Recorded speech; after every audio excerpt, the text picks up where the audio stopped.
There is a place at the edge of the galaxy where the stars themselves seem afraid to shine too brightly, where the sky, if you look at it long enough from the surface, carries a faint, sickly bruise of purple and violet, at the horizon a color that doesn't belong to any natural nebula or dying sun. It is a color that belongs to something older and far, far more terrible. A color that bleeds out from a wound in reality that has never healed and never will, as long as the universe itself endures. For 10,000 years, one world stood between that wound and everything humanity had ever built. One planet, one fortress. One name spoken in the Imperium of man with a kind of reverence that borders on prayer, Cadia. And in the final hours of the 41st millennium, Cadia burned. What happened there, in those last days of a year that the Imperium would never complete, was not simply a military defeat. Battles have been lost before, even world-shaking ones. Planets have burned. Civilizations have crumbled.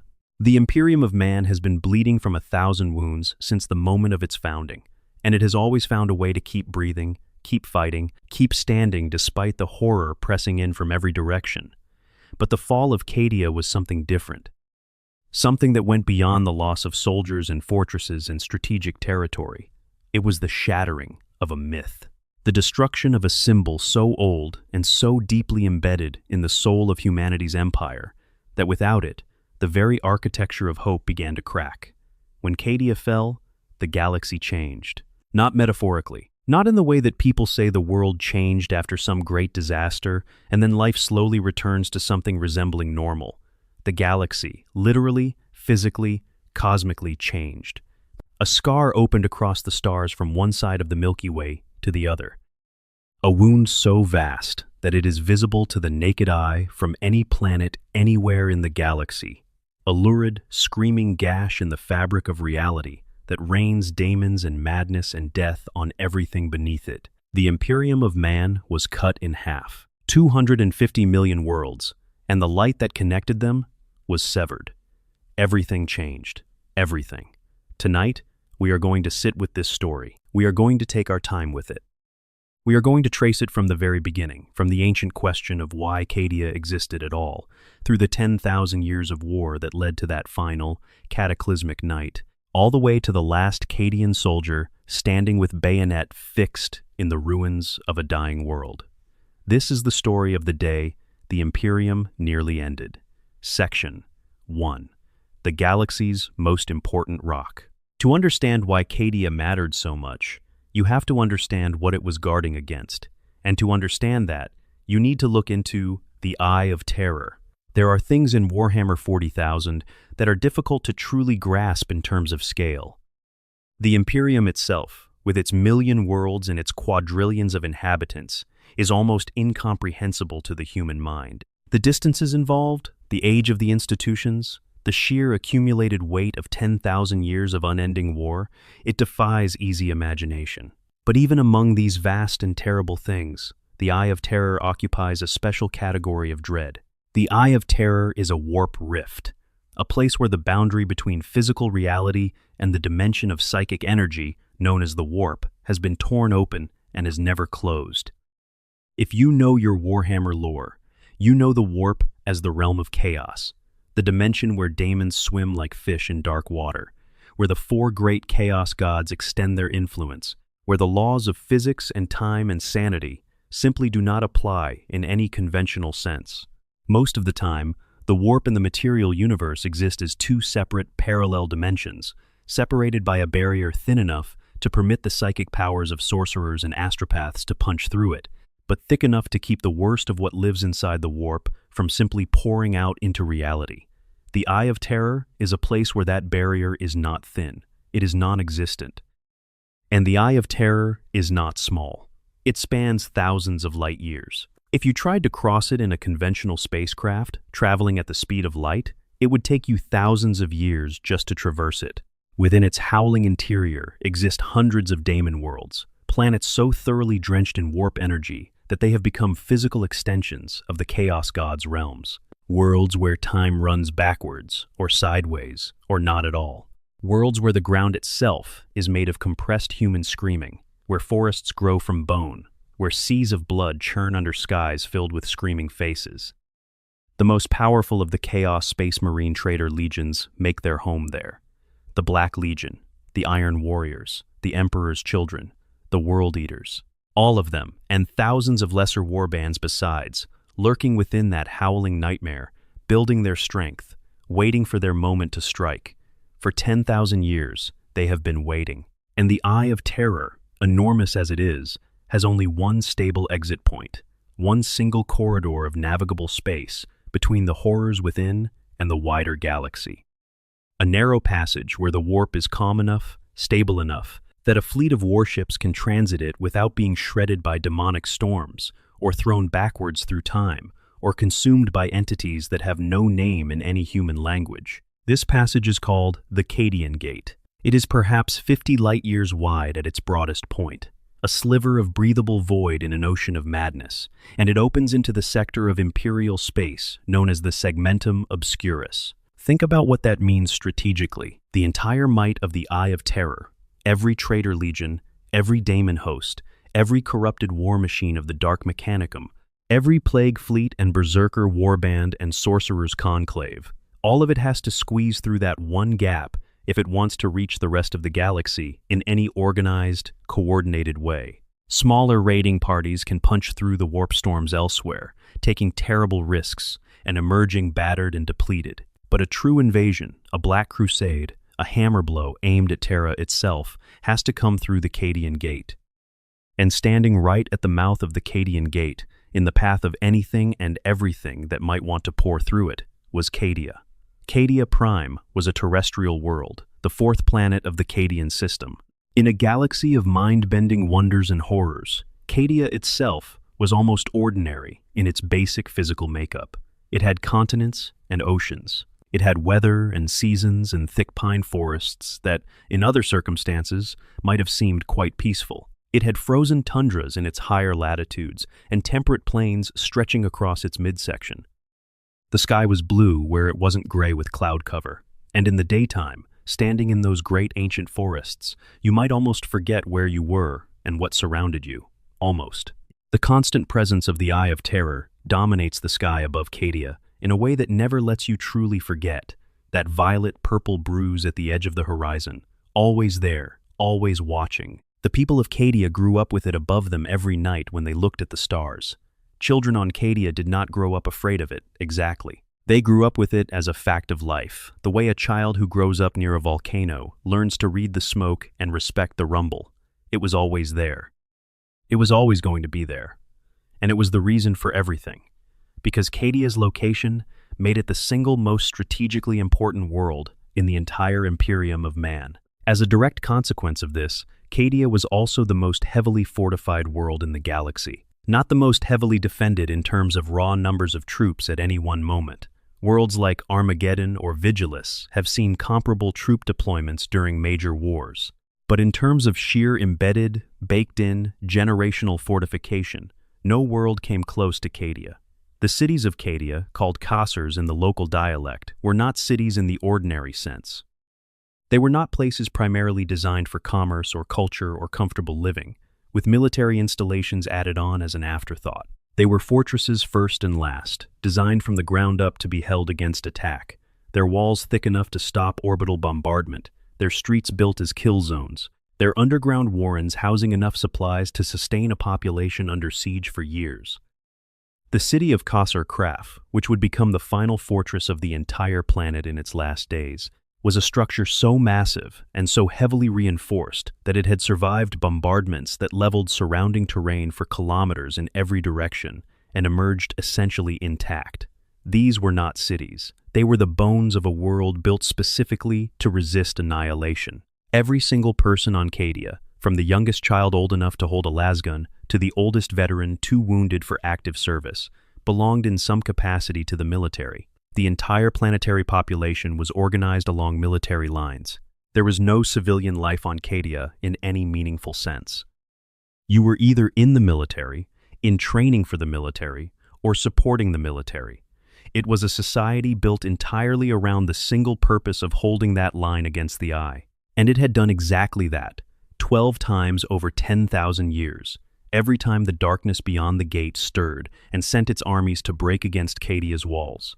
12 times. Think about that number carefully, because it matters enormously to what follows. 12 separate Black Crusades, 12 massive invasions pouring out of the Eye of Terror, and 12 times Cadia had held. 12 times the defenders had bled and suffered and died by the millions, and 12 times the forces of chaos had ultimately been broken against those walls and driven back into the darkness. The legend of Cadia as an unconquerable fortress had grown so enormous over 10,000 years that it had become almost mythological within the Imperium.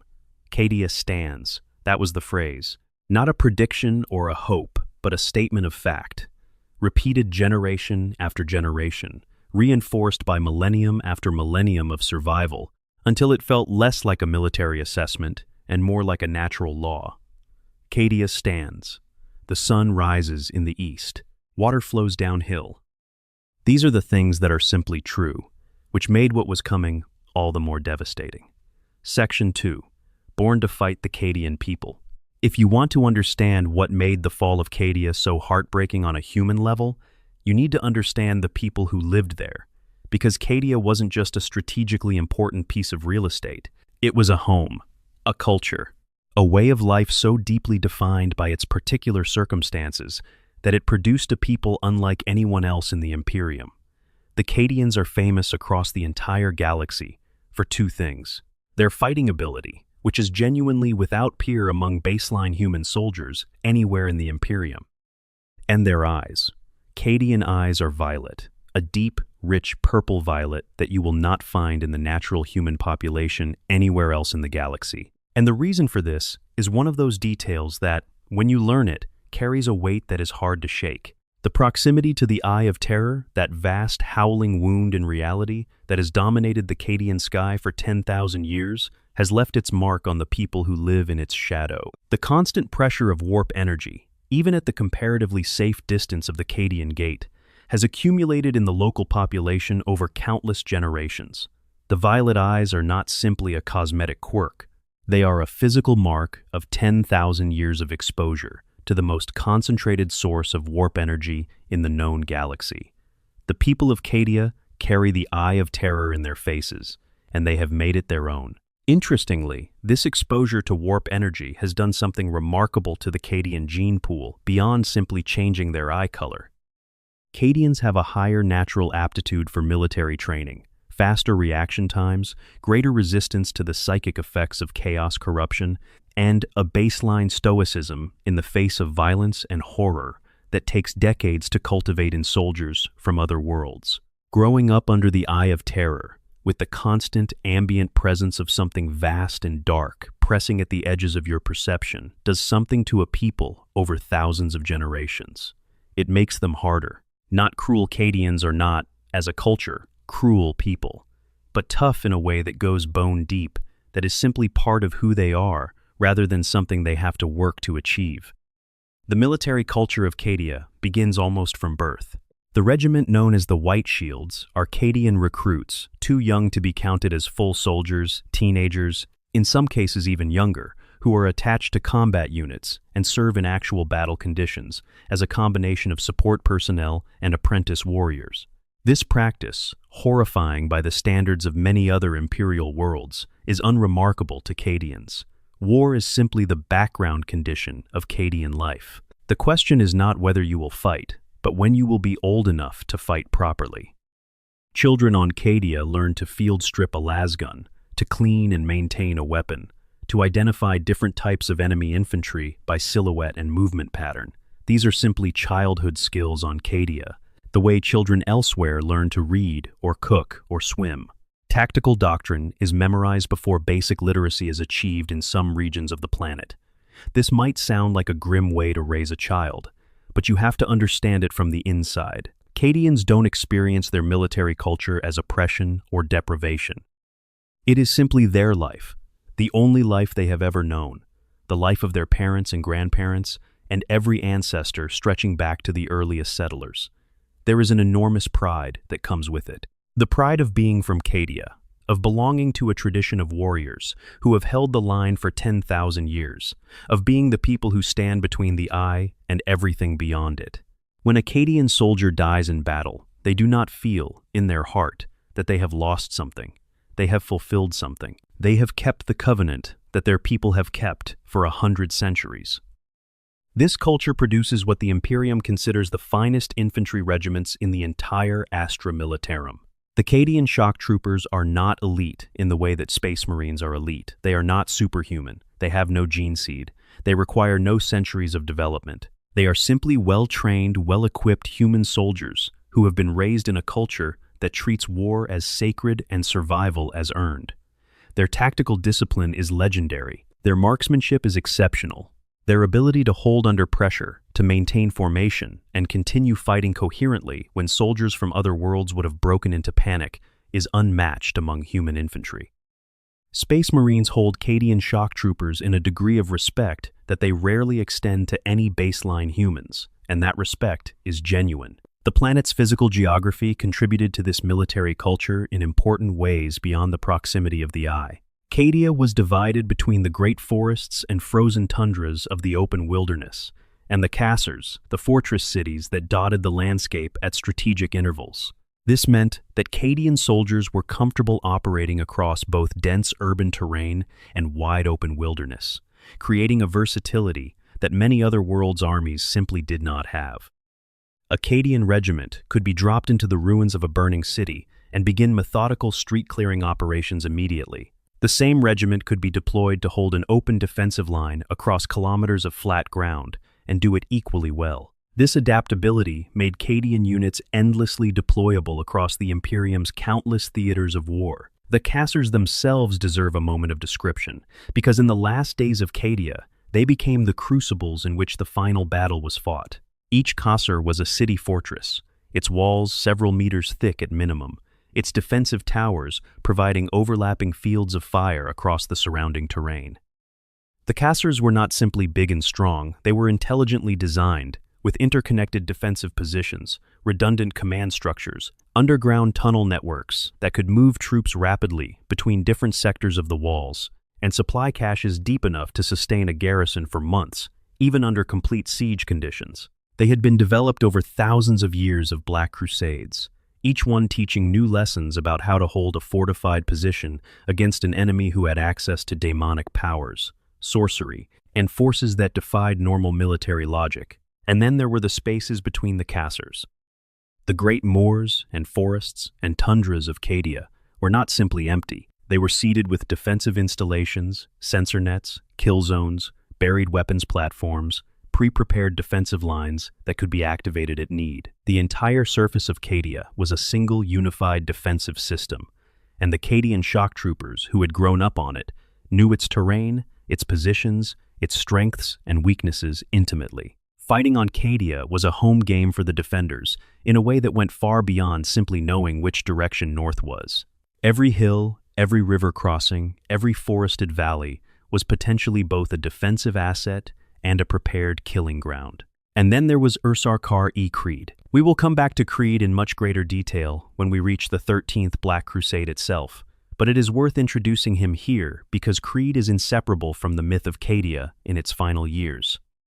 Lord Castellan Ursarkar E. Creed was, by the time of the 13th Black Crusade, 50 years old young, by imperial military standards, to hold a position of such enormous responsibility. He was born on Cadia in the fortress city of Kasr Galan. When he was 8 years old, Chaos cultists attacked Kasr Galan and killed his father, his mother, and his sister. The boy who survived that attack went on to become perhaps the greatest military commander the Astra Militarum had produced in centuries.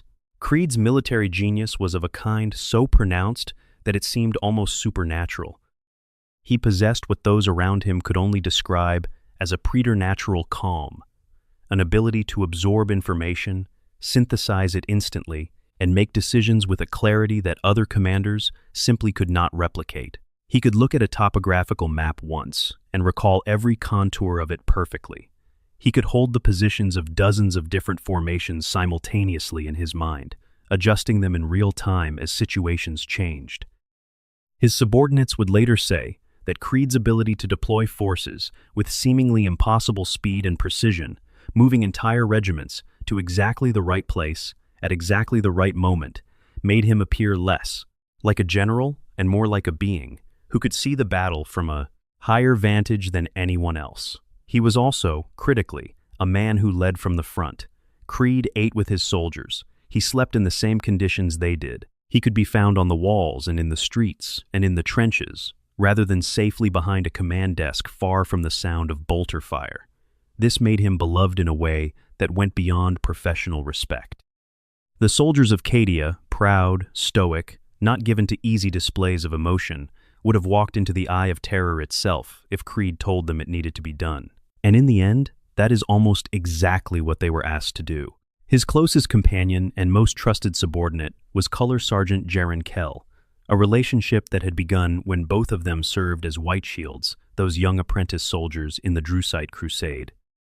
Creed the silent, calculating, inward-facing tactician, and Kell the loud, booming, enormously physical presence who made sure that every soldier in earshot heard and understood and carried out whatever the Lord Castellan needed. They were, together, the visible face of Cadia's command.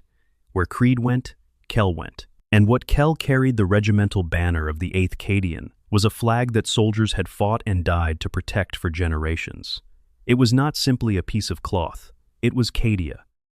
Section 3. The Ancient Sentinels. The Cadian Pylons.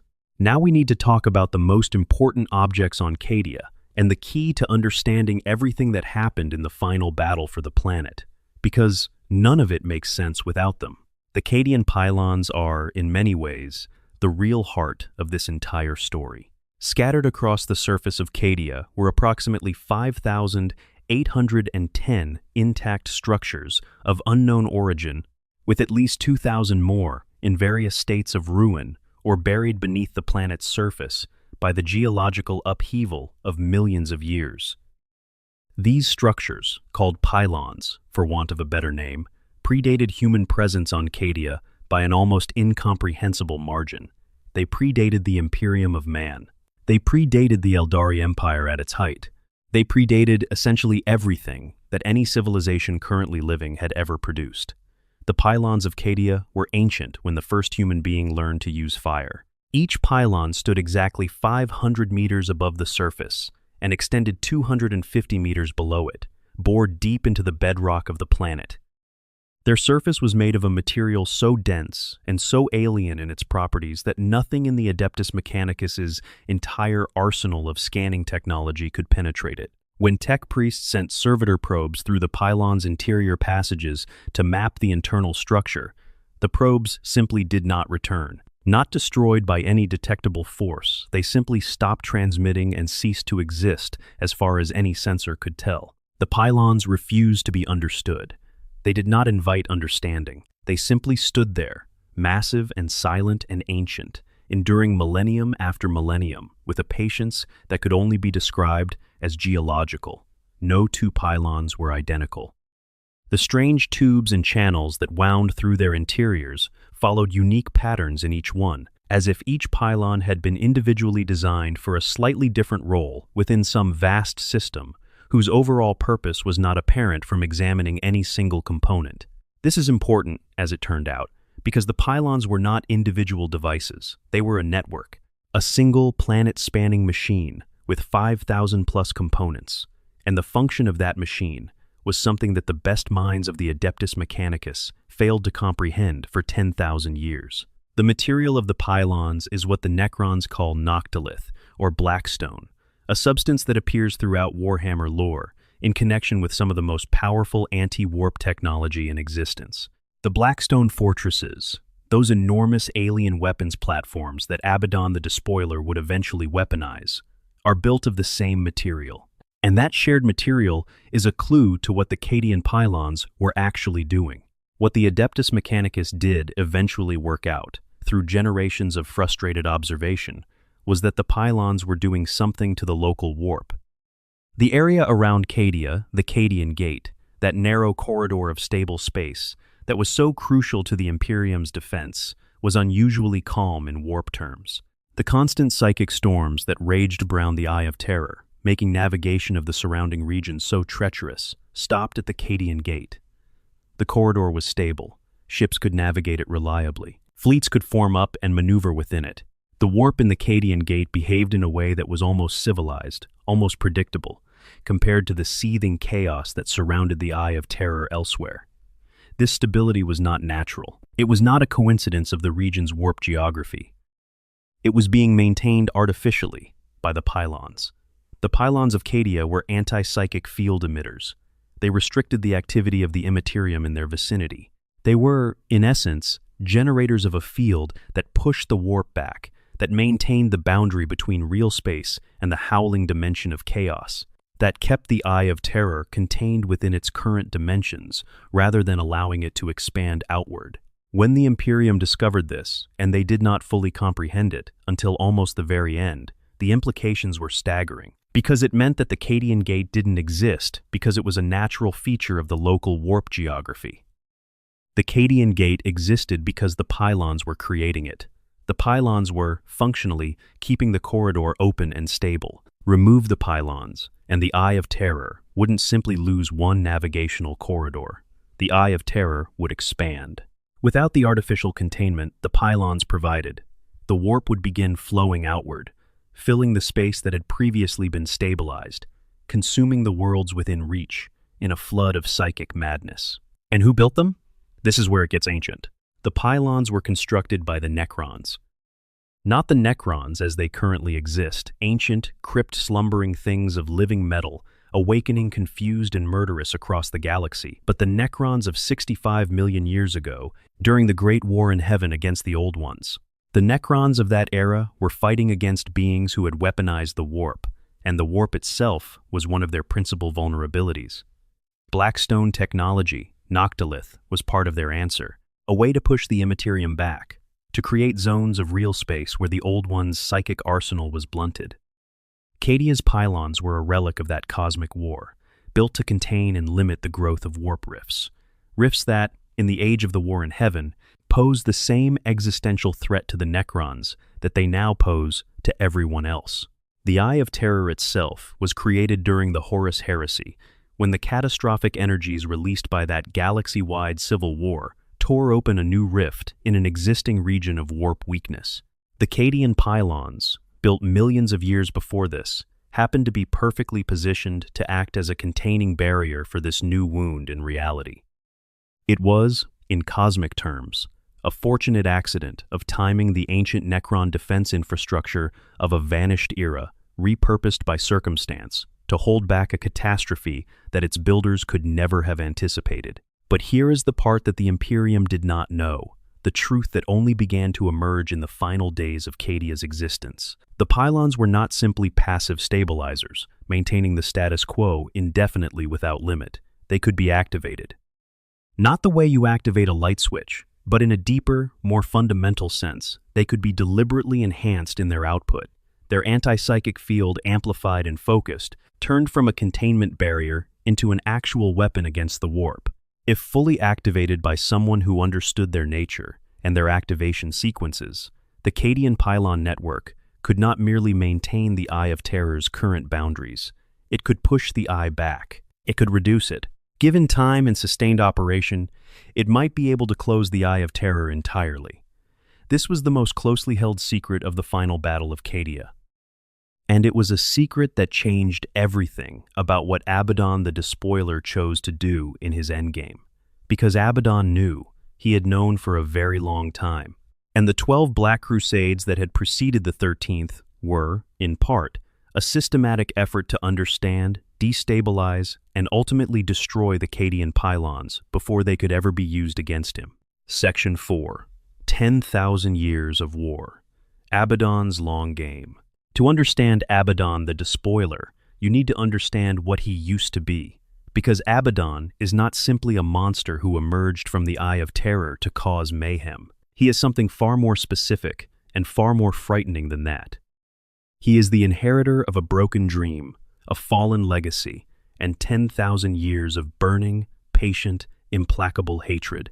Abaddon was Ezekiel Abaddon, first captain of the Luna Wolves, later renamed the Sons of Horus and the most trusted subordinate of Horus Lupercal, the war master who led the Great Rebellion against the Emperor of Mankind, 10,000 years before the fall of Cadia. He stood at Horus's right hand during the Horus Heresy. He fought through the battles that shook the galaxy to its foundations. And he was there, presumably, when Horus died aboard his flagship at the Siege of Terra, when the Emperor struck down his beloved son, even as Horus's last blow mortally wounded the Emperor himself. What followed the death of Horus was called the Great Scouring. The traitor legions, leaderless and in disarray, were driven back from Terra and hunted across the galaxy by the loyalist forces. Eventually, the survivors fled into the Eye of Terror, which became their refuge, their home, and their prison for the next 10 millennia.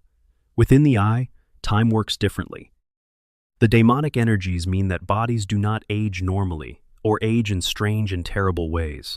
Chaos gods offer gifts horrifying, mutating, soul-consuming gifts, but gifts nonetheless, and a warrior skilled enough and dark enough in their dealings with those entities can extend their existence for centuries or millennia, beyond the normal human span. Abaddon found a way. Through deals with powers that should not be named, through acts of terrible devotion to the Chaos gods collectively, through the sheer force of his own will and ambition, Ezekiel Abaddon survived. He remade the fractious, grief-drunk remnants of the Sons of Horus into a new force called the Black Legion, clad in black armor to represent the death of hope. He spent the years in the Eye of Terror, gathering intelligence, building alliances with other chaos warlords through a mixture of inspired leadership and brutal intimidation, and thinking with the patience of someone who has 10,000 years to plan, and the cold intelligence of one of the finest military minds the Horus Heresy produced. There is a term in the lore called the Crimson Path. It is Abaddon's grand strategy, the shape of his 10,000-year plan. The Crimson Path is the route from the Eye of Terror to Holy Terra, a chain of strategic steps, each one building on the last, designed to ultimately put Abaddon on the Golden Throne with his hands around the Emperor's withered throat. Every Black Crusade was a step on that path, not random destructions, not futile attempts that failed and taught Abaddon nothing. Strategic operations, each one achieving specific objectives even when, to outside observers, they appeared to end in defeat. This is the thing the Imperium got wrong about the Black Crusades for 9,000 years. They looked at each one, saw the Chaos forces ultimately driven back, and called it a victory. A brutal and costly victory, yes, with terrible casualties, but a victory nonetheless. They did not understand what Abaddon actually came to accomplish in most of those crusades, because what he came to accomplish was often entirely different from what his armies appeared to be trying to do. The First Black Crusade, launched in 781 of the 31st millennium, came so soon after the Horus Heresy that the wounds of that conflict were still raw. The Imperium's defenses were in disarray, its greatest military minds dead or scattered, its political structures barely re-established. Abaddon's stated goal was the seizure of the Cadian Gate, but what he actually came to do was gather intelligence. He needed to know what he was dealing with. How strong were the defenses? Where were the key points of vulnerability? What was the nature of the Cadian Gate and the forces that protected it? He was driven back, as he would be driven back 11 more times, but he learned enormously from the exercise. And as a result of that First Crusade, the Imperium reinforced Cadia, heavily building more cassers, establishing Battle Fleet Cadia, beginning the long process of turning the world into the fortress that it would eventually become. Abaddon watched this fortification effort with interest. He was building a target. The 12 Black Crusades that followed covered the better part of 10,000 years, and their specific goals ranged from the destruction of particular installations to the capture of ancient artifacts. The 12th Black Crusade, known as the Gothic War, is particularly important because it was during this conflict that Abaddon secured the Blackstone fortresses, 2 of the 6 massive ancient weapons platforms built of noctilith and scattered across the Gothic sector. The Adeptus Mechanicus had never fully understood what the Blackstone fortresses were or what they were capable of. Abaddon had figured out how to unlock them. They were weapons of truly staggering power, capable when 3 of them worked in concert of causing a star to go supernova. 2 of them, working together, could strip the life from an entire planet's surface. He kept these weapons carefully, knowing exactly when and how he intended to use them. The Blackstone fortresses were made of noctilith, the same material as the Cadian pylons. This was not irrelevant to Abaddon's thinking. He had been studying the Cadian pylons since his first Black Crusade, and he understood something about them that the Adeptus Mechanicus had been reaching toward for centuries, but had never quite grasped. He understood what they could do if activated. He understood what would happen if they were destroyed, and he understood that as long as those pylons stood, his crimson path led nowhere. As long as Cadia stood, the Eye of Terra remained contained. The route to Terra remained blocked. Everything he had spent 10,000 years building would achieve nothing, because there was a planet full of purple-eyed soldiers and 5,000-plus alien monoliths standing between him and his goal. So the 12 Black Crusades had a hidden purpose that ran beneath their various individual objectives. They were weakening the pylon network. Not dramatically, not all at once, Abaddon was patient, and he understood that trying to openly attack the pylons would simply alert the Imperium to their importance and lead to their even more aggressive defense. Instead, he attacked other infrastructure. He maneuvered Imperial forces into defensive positions that required abandoning certain pylon-adjacent territories. He sent small forces in the chaos of larger battles to subtly damage or destabilize individual pylons. He destroyed worlds near Cadia that had their own smaller pylon networks, reducing the overall anti-psychic field output of the entire region millimeter by millimeter over thousands of years. This is confirmed, in the lore, by Belisarius Call's analysis during the final battle. Call, one of the great intellects of the Adeptus Mechanicus, with 10,000 years of study behind him, was able to demonstrate that each Black Crusade had weakened the pylon network and the warp barrier it maintained. The rising frequency and intensity of warp storms throughout the galaxy in the final centuries of the 41st millennium was directly attributable to this systematic damage.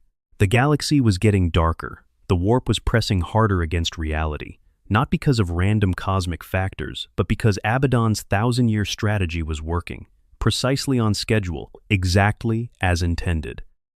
This revelation, when it came in the final days of Cadia, changed the entire historical understanding of the Black Crusades. Every time the Imperium had congratulated itself on driving Abaddon back, they had missed what he was actually doing. Every Black Crusade that appeared to be a failure was, in fact, a success by Abaddon's own metrics. The Imperium had been losing, consistently, for 10,000 years, and it had never known it until it was almost too late. By the final years of the 41st millennium, the accumulated damage to the pylon network and the warp barrier had reached a point where the next major push could deliver the killing blow. The Eye of Terror had been slowly pressing against its containment for centuries. The wider warp was more turbulent than it had been at any point since the Horus Heresy. Astropaths throughout the Imperium were reporting increasingly disturbing visions. Warp storms that should have lasted weeks were lasting decades. Navigators who had spent careers safely threading the currents of the Imperium were finding previously reliable routes simply gone, replaced by howling madness. In the final years before the 13th Black Crusade, the fringes of the Cadian system itself were being engulfed by expanding warp storms. The edge of the Eye of Terror was creeping outward. Not rapidly, not yet, but noticeably, measurably. The warp storm Baphomet, a regional instability that had always existed near the Eye's edge, was expanding to brush against the Cadian system's outermost worlds. And as it expanded, the Cadian pylons were responding, their surfaces developing microscopic fractures as they strained to contain the increasing pressure from the other side. The clock was running. Abaddon could feel it. And in the closing years of the 41st millennium, he decided that 10,000 years of preparation were finally enough. It was time to finish what Horus had started. It was time for the 13th Black Crusade. He began to gather his forces. Every traitor legion.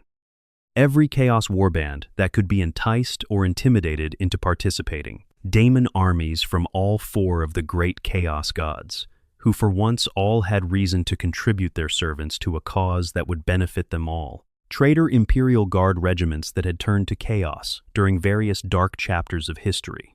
The corrupted war machines of the Dark Mechanicum. 6 entire traitor Titan legions walking cathedrals of war, each one a machine of destruction the size of a building. Countless chaos cultists from dozens of worlds, the cannon fodder of the Long War, and the 2 Blackstone fortresses he had secured during the Gothic War. The force that assembled in the Eye of Terror in the final years of the 41st millennium was the largest concentration of hostile power the galaxy had seen since the Horus Heresy itself, and it was aimed like a spear at Cadia. Listener CTA, end of Section 4. If you're watching this at 2 in the morning with your headphones in, or on your morning commute, or anywhere at all, really drop a comment and let me know where you're from and what time it is where you are. I love knowing where everyone is watching from, and if you're enjoying this so far, smashing the subscribe button would mean the world. We've got a long way to go with this story, and it only gets more intense from here. Expansion. The 12 previous Black Crusades in detail. Let us go deeper into the pattern of Abaddon's Black Crusades, because the scope of his patience is one of the most remarkable things in all of 40K lore. 10,000 years. That is the frame. 10,000 years of sustained, directed purpose. And the most terrifying thing about it is not the violence, but the restraint. The ability to pursue a goal across a time span that encompasses the entire recorded history of most human civilizations, without losing the thread, without being distracted by the many tempting side objectives that presented themselves along the way.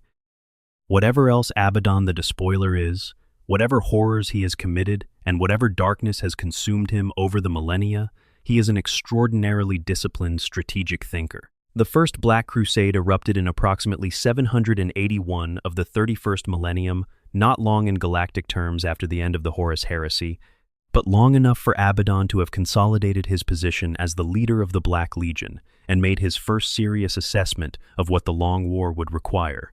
The Crusade was the largest chaos incursion since the heresy itself, and it was devastating to the Imperium's still recovering defenses. But what it actually accomplished for Abaddon, beyond the considerable blood spilled on both sides, was a comprehensive survey. He needed to know exactly what he was dealing with at the Cadian Gate. He needed to understand the terrain, the fortifications, the command structures, the capabilities of the defenders. 12 Black Crusades began with that first intelligence-gathering operation, and every one of them added to Abaddon's model of the problem he was trying to solve. The Second and Third Black Crusades, which followed across the next several centuries, refined his understanding of the Cadian sector's vulnerabilities. The Second Crusade, notably, established that the Cadian Gate was not simply a natural geographical feature of the warp topology, but was being maintained by something on Cadia's surface, the pylons. Abaddon had begun to suspect this from his first observations of the warp in the Cadian region, and the Second Crusade gave him time and access to confirm it.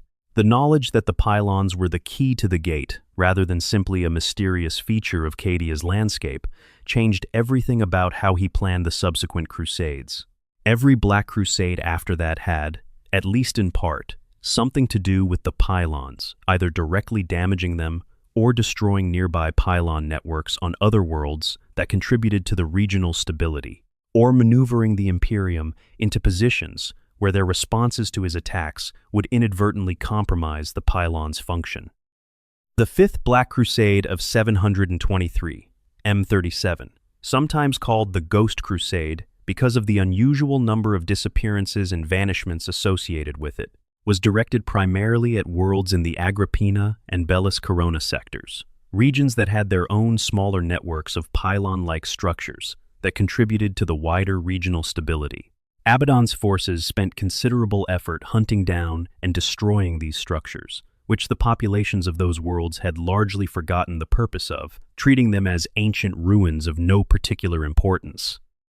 The Adeptus Mechanicus did not connect these destructions to any larger pattern because they didn't yet understand what the pylons did. Abaddon was destroying critical infrastructure, and the people responsible for protecting it didn't know it was critical.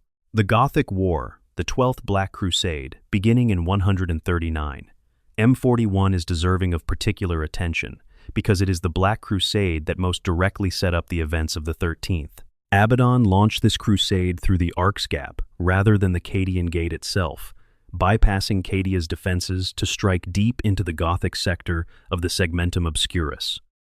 His stated objective was the Blackstone fortresses, and this is one case where his stated objective was at least partially true, though even here there were layers of purpose beyond the obvious. The Gothic War was brutal. The Imperial Navy's battle fleet Gothic, under Admiral Cornelius von Ravensburg and later Admiral Corferon's opponent, fought a running campaign across the Gothic sector for decades. Abaddon's forces committed atrocities of staggering scale. He used 2 of the Blackstone fortresses to destroy the planet Fularis II in the Bine Moor subsector, stripping its surface of all life as a demonstration of what these weapons could do. Later, 3 fortresses working in concert caused the Tarantis star to go supernova, obliterating an inhabited system to deny its resources to the Imperium and to demonstrate, again, the scale of capability that Abaddon possessed. The Gothic War ended with Abaddon retreating back into the Eye of Terror with 2 Blackstone fortresses under his control. The third had been recaptured by Imperial forces and then self-destructed to prevent recapture, while the 3 that had still been in Imperial hands self-destructed as well, in a chain reaction triggered by the fortress's own automated defense protocols. From a purely military standpoint, the Gothic War could be argued to have ended inconclusively. Abaddon had 2 Blackstone fortresses, the Imperium had none. But Abaddon had also spent decades on the campaign, suffered enormous casualties, and failed to achieve what appeared to be his primary military objective of seizing all 6. But look at what the Gothic War actually accomplished. It had drawn enormous Imperial military resources away from the Cadian Gate and into the Gothic sector for decades. It had destroyed multiple worlds and their populations. It had allowed Abaddon to acquire weapons of genuinely planet-killing capability that he would deploy later. And the Ark's Gap route that he had demonstrated through the Gothic War remained a viable alternative access point to Imperial space, one that the Imperium now had to devote resources to monitoring and defending, resources that came from the pool available for Cadia's defense. 8 centuries after the Gothic War, at the opening of the 13th Black Crusade, 2 of those Blackstone fortresses emerged from the Eye of Terror as part of the assault. The Will of Eternity was the weapon that ultimately killed Cadia. The other fortress, the one with the demonic presence reported by surviving accounts, was driven off or destroyed in the initial naval engagements. 800 years of waiting in the Eye of Terror for the moment when those weapons would be most devastatingly deployed. That patience is something that is almost impossible to wrap a human mind around. Expansion, the battle for Cadia's skies in detail.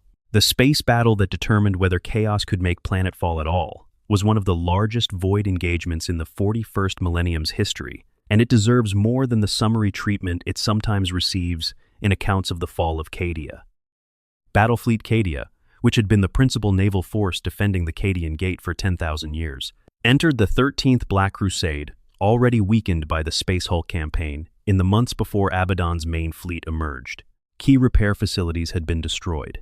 Several capital ships were in various states of refit or damage. The fleet's logistics infrastructure, the fuel depots, the munitions stores, the docking facilities that allowed damaged ships to be repaired and returned to service quickly, had been specifically targeted by the opening moves of the Crusade, reducing Battlefleet Cadia's staying power in a prolonged engagement. Against this stood the Black Fleet, 3 separate war fleets operating in loose coordination that collectively represented a concentration of hostile naval power not seen since the Horus Heresy. The first wave to emerge was massive. The second, which came with the Will of Eternity at its center, was larger.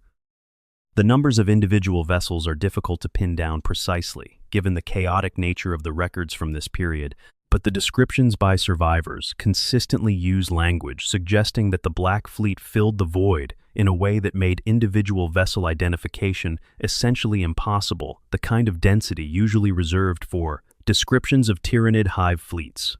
The Chaos vessels were not identical to their loyalist counterparts in capability. Chaos Space Marine ships carry corrupted technology that, in some cases, enhances their weapons and maneuverability through pacts with demonic entities bound into the vessel's machinery.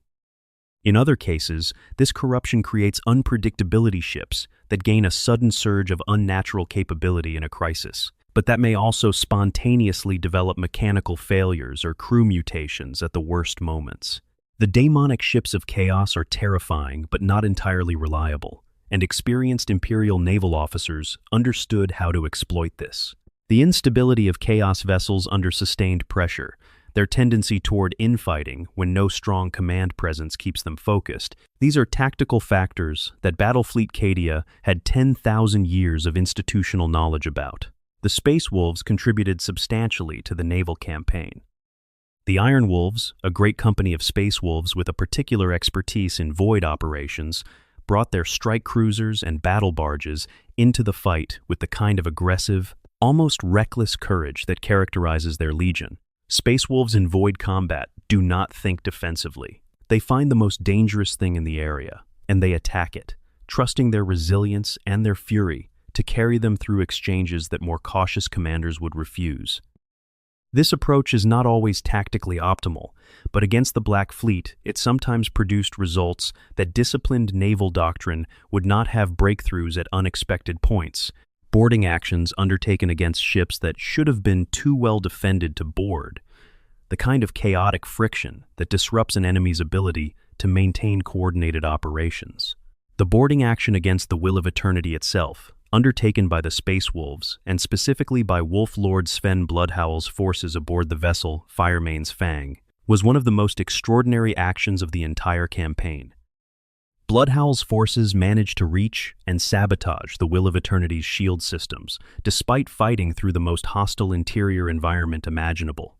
A space station crewed by Chaos devotees and its own demonic systems, filled with the particular ambient horror of a machine that has been steeped in warp energy for centuries.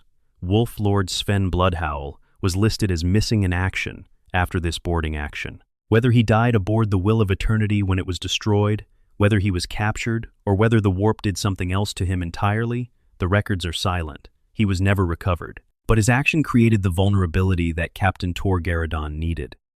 When the Will of Eternity's shields failed, the Phalanx was ready.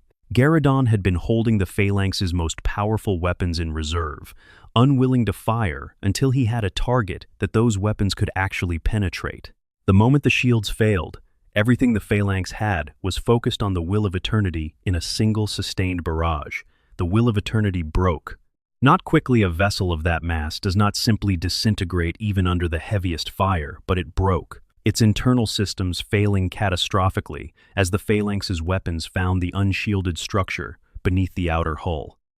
The explosion that resulted destroyed approximately a third of the Black Fleet by proximity alone, ships close to the Will of Eternity when it went up, being caught in the destruction and either obliterated or crippled beyond further combat effectiveness. It was, in purely military terms, one of the most decisive individual engagements of the entire 13th Black Crusade. But even this victory had costs. The Phalanx itself was badly damaged in the fight, its systems stressed beyond easy repair, its crew casualties significant. More importantly, the Will of Eternity was broken, but not vaporized. Its enormous mass remained in orbit, not functional, not capable of firing its weapons, but still there, still dangerous in a way that was not immediately obvious. Expansion, the psychology of the last stand. There is a dimension of the fall of Cadia that military historians and psychologists might call the morale dimension, and it is one that the 40K universe takes seriously, in a way that a lot of science fiction does not. The psychology of soldiers fighting a battle they cannot win, the question of what keeps people fighting past the point where rational self-preservation would suggest stopping, is something the lore addresses with unusual depth and honesty. The Cadian shock troopers were, in the weeks of the 13th Black Crusade's ground campaign, subjected to conditions that would have broken most armies. They were outnumbered. They were watching their planet be consumed around them. The chaos forces arrayed against them included superhuman warriors, daemon engines, and actual daemons entities that human soldiers have no conventional defense against, and that, by their mere presence, generate psychic effects of fear and despair that operate below the threshold of conscious awareness. Many of the enemies they faced had been fighting for longer than the Cadian civilization had existed, and yet the Cadians held. Not everywhere, not always, not without enormous casualties. Caesar after Caesar fell over the course of the campaign, but those that held with a tenacity that even Space Marines acknowledged with respect. The walls of Caesar Kraf, in the final days, were defended by a mixture of Cadian veterans, fresh recruits barely old enough to qualify as white shields, battle sisters, and whatever else was still breathing. And they held those walls under conditions that made every prior engagement of the campaign look almost comfortable by comparison. What kept them fighting? The honest answer, looking at the lore and the accounts from survivors, seems to be several overlapping things.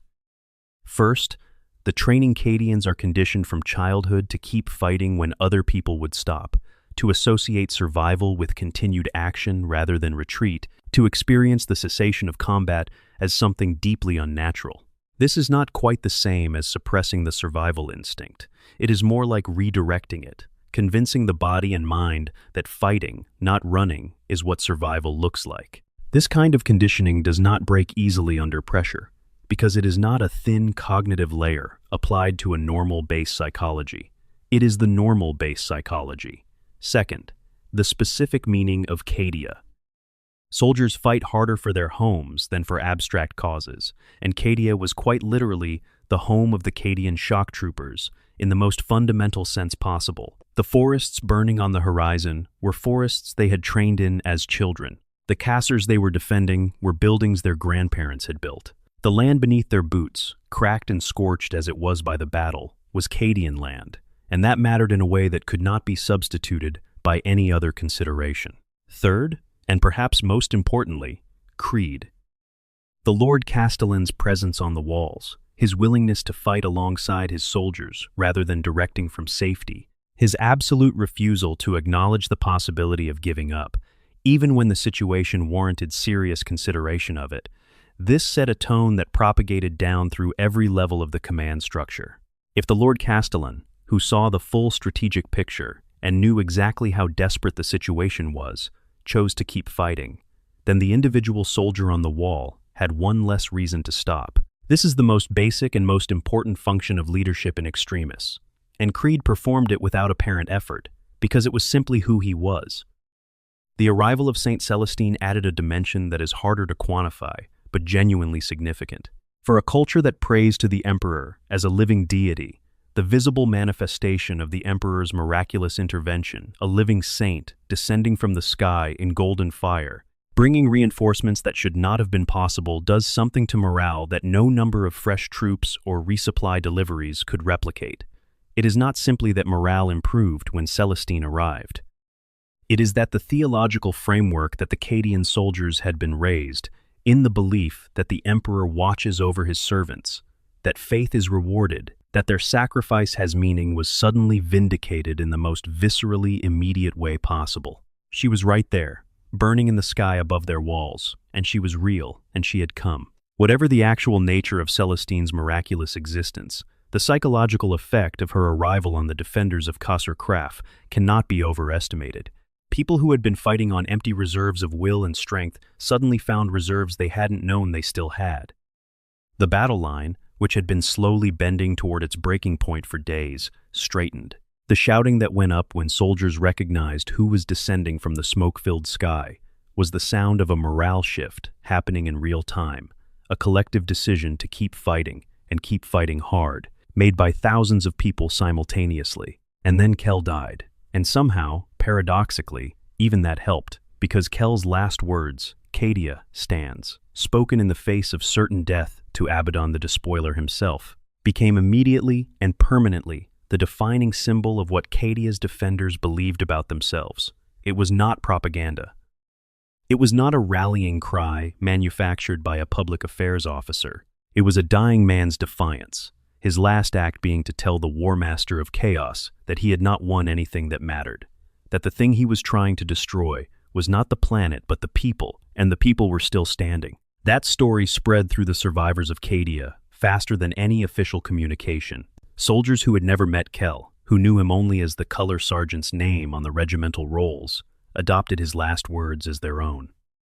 A cultural moment, created not by deliberate artifice but by the genuine moral weight of one man's choice in his final seconds, became the foundation of how an entire people would understand their catastrophic loss in the years that followed. Expansion. The aftermath on individual worlds. The Great Rift's consequences were felt differently on different kinds of worlds, and understanding this helps make the enormity of what happened after Cadia's fall feel concrete rather than abstract. Consider a world in the Imperium Nihilus, a planet like hundreds of thousands of others, a typical hive world or agri-world, connected to the wider Imperium through regular shipping schedules, astropathic communication, and the administrative infrastructure of the Administratum. In normal times, this world receives Imperial Guard conscription quotas, pays its tithes of goods and manpower, receives protection from nearby naval forces and space marine chapters, and generally participates in the vast interconnected system that keeps the Imperium functioning. The people living there may have little direct contact with the agencies of the Imperium in their daily lives, but the infrastructure is there, the supply lines are there, the protection is there. The night the Great Rift forms and the Noctis Eterna begins, the Astronomicon goes dark. The navigator aboard the nearest Imperial supply convoy, mid-transit through the warp, suddenly has no guiding light. The Geller field that keeps the warp from reaching the ship's crew holds, but the navigator cannot determine where they are or how to reach their destination without the beacon. The convoy drops out of the warp into real space at a random point, somewhere in the general vicinity of their route, but nowhere specific. They wait for the Astronomicon to return. It does not.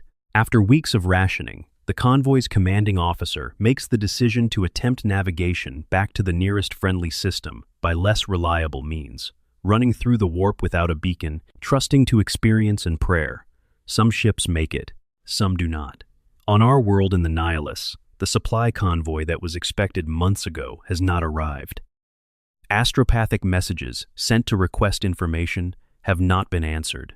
The astropaths on the world cannot detect any response, cannot push their messages through the increasingly turbulent warp, cannot tell if there is simply no one receiving them or if the warp itself is blocking the signal. The world's governor faces the first of the decisions that will define how this world survives or doesn't in the new era. Do they maintain their tithe obligations and keep shipping goods and personnel off-world to an Imperium that may or may not be receiving them? Or do they prioritize local resilience, hoarding resources, and fortifying against whatever might be coming, at the cost of technically violating the fundamental covenant between world and Imperium? Neither choice is safe. And this calculation, multiply it by thousands of worlds across the Nihilus, each one making its own version of this decision, each one trying to navigate a new reality without any of the information or guidance that the Imperium had previously provided, is part of why the Nihilus became so dangerous so quickly.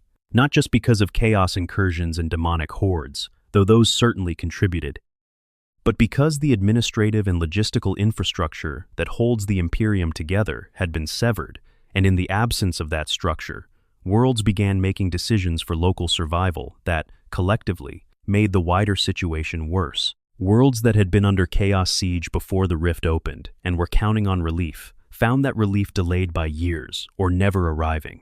Some fell. Some found surprising ways to survive through sheer, stubborn local effort. Some experienced the worst outcome. They held against the enemy long enough to believe that relief was coming, held until they had nothing left, and then fell in the moment when help was finally nearby, but not quite near enough.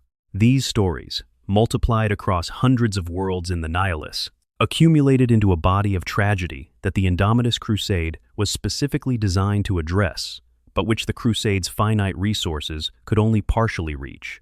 The worlds on the Sanctus side of the rift were not immune to the consequences. The Great Rift created an enormous strategic demand for forces to be deployed defensively at the rift's edge, to prevent the demonic incursions from penetrating further into Imperium Sanctus than they already had. This demand competed with the ongoing wars everywhere else that had not stopped simply because of the rift's formation. The Indomitus Crusade drew on enormous reserves of Space Marine strength, Imperial Guard regiments, and naval power, all of it coming from somewhere, which meant it wasn't going to other places that also needed it.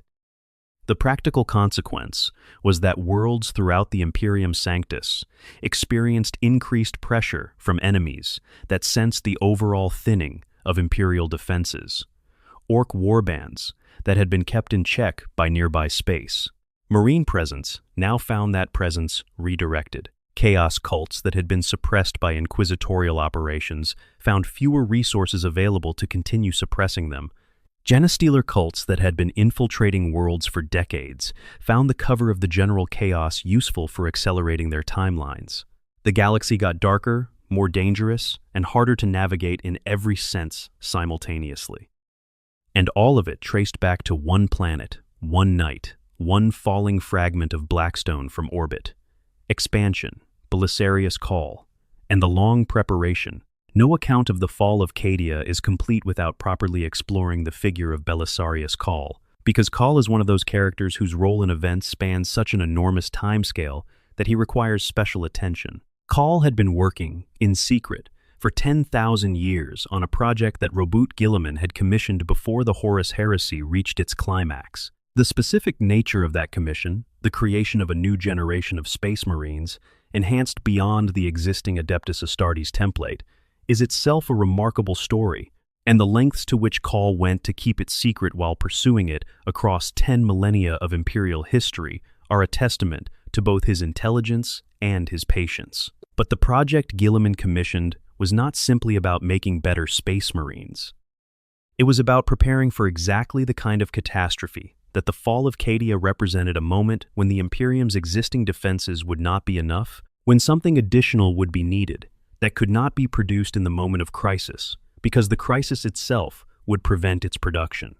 Call was insurance, an incredibly long-lived, technically genius, morally flexible insurance policy against the possibility that the Imperium's institutional capacity might one day be overwhelmed by events. The Primaris Space Marines that Call unveiled in the aftermath of the fall of Cadia were not simply better versions of the existing Adeptus Astartes. They were the product of 10,000 years of iterative genetic and technical development, incorporating improvements to the gene seed process that Call had been refining across the entire 41st millennium. They had 3 additional organs compared to standard Space Marines. Their armor, the Mark X Tacticus and its variants, was more capable than anything that had come before. Their overall physical capability exceeded the existing baseline significantly enough that their impact on the Indomitus Crusade battles was immediately and unmistakably significant. More interesting than the physical specs, though, is what the Primaris represent in terms of the Imperium's institutional self-awareness. Guilliman had, 10,000 years ago, understood that the Emperor's project might fail in ways that required a response prepared in advance. He had understood that the traitor legions had not simply been defeated in the Horus Heresy, but contained, and that the containment was imperfect and growing more imperfect with time. He had commissioned a response to the disaster he could see coming. Call is the physical embodiment of that long-horizon thinking, the reason that the fall of Cadia, devastating as it was, did not end in the simple destruction of the Imperium of man. Because Call had been preparing, because 10,000 years of careful, secret development gave the Imperium something it badly needed in the immediate aftermath of the fall, a new military capability that the enemy hadn't planned for, that arrived at the moment of maximum crisis, that could be deployed immediately rather than developed from scratch. It is also worth noting that Call's work continues. Charged by Guilliman with addressing the Great Rift itself, with finding some way to close or contain the Cicatrix Maledictum, the way the Cadian pylons had contained the Eye of Terror Call, has been pursuing that project with the same methodical, patient genius that characterized his 10,000-year work on the Primaris project. He has no certainty that it is achievable, but he is trying. And in the 40K universe, Call's trying has historically produced results that experts said were impossible. Whether he succeeds, whether the Great Rift can be sealed or significantly contained, whether the galaxy can be pulled back from the edge it has been pushed to, that is the open question that defines the current era of the 40K setting. And it began with a planet called Cadia, and a decision to crash a Blackstone fortress into it, and a chain of consequences that are still propagating across the galaxy like the ripples from a stone thrown into still water. Except the water is reality itself, and the stone was the size of a moon. Section 5. The storm breaks. The 13th Black Crusade begins. The first signs came, as they often do in the 41st millennium, in the dreams of the blind. The astropaths of the Cadian sector are among the most experienced in the Imperium. Long service in the shadow of the Eye of Terror hardens them in ways that cannot be replicated elsewhere. They are used to bad dreams. They are used to the ambient psychic noise that comes with living adjacent to the largest concentration of warp energy in the galaxy. But in the final months before the 13th Black Crusade erupted into the material universe, even the most seasoned astropaths on Cadia and its surrounding worlds began to report visions that went beyond routine darkness, visions of something enormous gathering in the warp. Something patient and cold and vast, like the feeling you get standing at the edge of a cliff in total darkness and sensing, somehow, the void below without being able to see it. The more sensitive among them began refusing their rations, unable to eat. Some simply stopped communicating entirely, retreating into whatever internal refuge they could find against the pressure building behind the veil of reality. A few went blind, in the literal rather than the metaphorical sense, the psychic overload destroying organs that were already deeply compromised by decades of warp exposure. The astropathic choir chamber at Belisar, on the hive world of Teriax in the Cadian sector, experienced a catastrophic psychic backlash so severe that it caused an explosion that obliterated the top 9 levels of the spire it was housed in. Tens of thousands died. The astropaths on duty simply ceased to exist as anything the coroners could make sense of. Simultaneously, across the segmentum obscurus, the warp was growing wild. Warp storms that had been slowly intensifying for decades suddenly accelerated. Navigation became treacherous across entire subsectors. Ships that entered the warp on reliable, well-charted routes emerged weeks later than expected, or in entirely the wrong locations, or not at all. Imperial Navy patrols and supply convoys began to disappear at rates that the fleet logistics officers initially attributed to navigation error, or orc piracy, until the disappearances reached a scale that made those comfortable explanations untenable. And then, the space hulks began to emerge. Space hulks, those vast agglomerations of derelict ships and debris that drift in and out of the warp on currents no navigator can predict, are never a welcome sight. They are invariably infested with something hostile: genestealers, chaos cultists, night lords, spreading terror from the inside, or stranger things besides. But the pattern of space hulk emergence around the Cadian sector in the months before the 13th Black Crusade was not random. Someone was directing them. They were being used as vanguard weapons, as battering rams and distractions, sent ahead of the main Chaos Fleet specifically to occupy Imperial Navy resources and devastate strategically important naval bases throughout the sector before the real attack began. Dozens of space hulks emerged from the warp around the Cadian sector's key worlds over a period of months. Some were intercepted by Space Marine chapters of the Astartes Praises, the 20 chapters founded specifically to defend the regions surrounding the Eye of Terror. Others struck their targets despite these interceptions, crippling orbital defense platforms, destroying refueling depots, eliminating the shipyards and repair facilities that the Cadian system's defense fleet depended on for logistics. By the time the first elements of the Black Fleet actually emerged from the Eye of Terror, the Cadian sector's naval strength had already been reduced by a significant fraction without a single full-scale battle having been fought. Then, the traitor legions struck everywhere at once. Not just Cadia. Every world within 1,000 light-years of the Eye of Terror erupted into conflict, almost simultaneously. The Emperor's children, led by the eternal monster Lucius the Eternal, descended on the world of Belisar and butchered its population with the exquisite artistry of connoisseurs of pain. Warbands of the Night Lords scattered across the Scarus sector, not to hold territory, but to sow terror spreading through civilian populations like a plague, committing atrocities specifically designed to maximize psychic trauma and break the will of the Imperial citizenry. The Alpha Legion, always the subtlest of the traitor legions, revealed sleeper agents that had been embedded across Segmentum Obscurus for decades, cells that now activated to sabotage supply lines, assassinate key personnel, and delay the movement of Space Marine reinforcements into the conflict zone by trapping those reinforcements in their own local wars. The Word-Bearers, the Dark Apostle Erebus at their head, enacted terrible rituals on worlds they had captured. Rituals that summoned warp storms and unleashed daemon hosts across outlying sectors. The world of Skelis burned under demonic assault. The Caliban region, already marked by the tragedy of the Dark Angels Legion's ancient sundering, was once again engulfed in conflict. Cut off from aid by the deliberate interdiction of supply routes and the chaos sweeping through the wider sector, world after world fell to the rising tide. This was the strategy, not simply to attack Cadia, but to make every other world in the region a desperate need, to spread Imperial reinforcements thin across 100 different fires so that none of them could be concentrated where they were truly needed. Abaddon had learned, over 12 Black Crusades, that the Imperium's response to a direct threat on Cadia was to pour forces into the defense until the sheer weight of numbers could hold. The 13th Black Crusade was designed to ensure that those forces had 1,000 other equally urgent places they needed to be instead. Against this backdrop of coordinated catastrophe, something else happened on Cadia itself that might have destroyed the planet's defense before the Black Fleet even arrived. Something intimate and murderous that cut to the heart of Cadia's command structure. The Volcanic cataphracts were a regiment of the Astra Militarum that had been mustered on Cadia as part of the massive force concentration building to meet Abaddon's expected assault.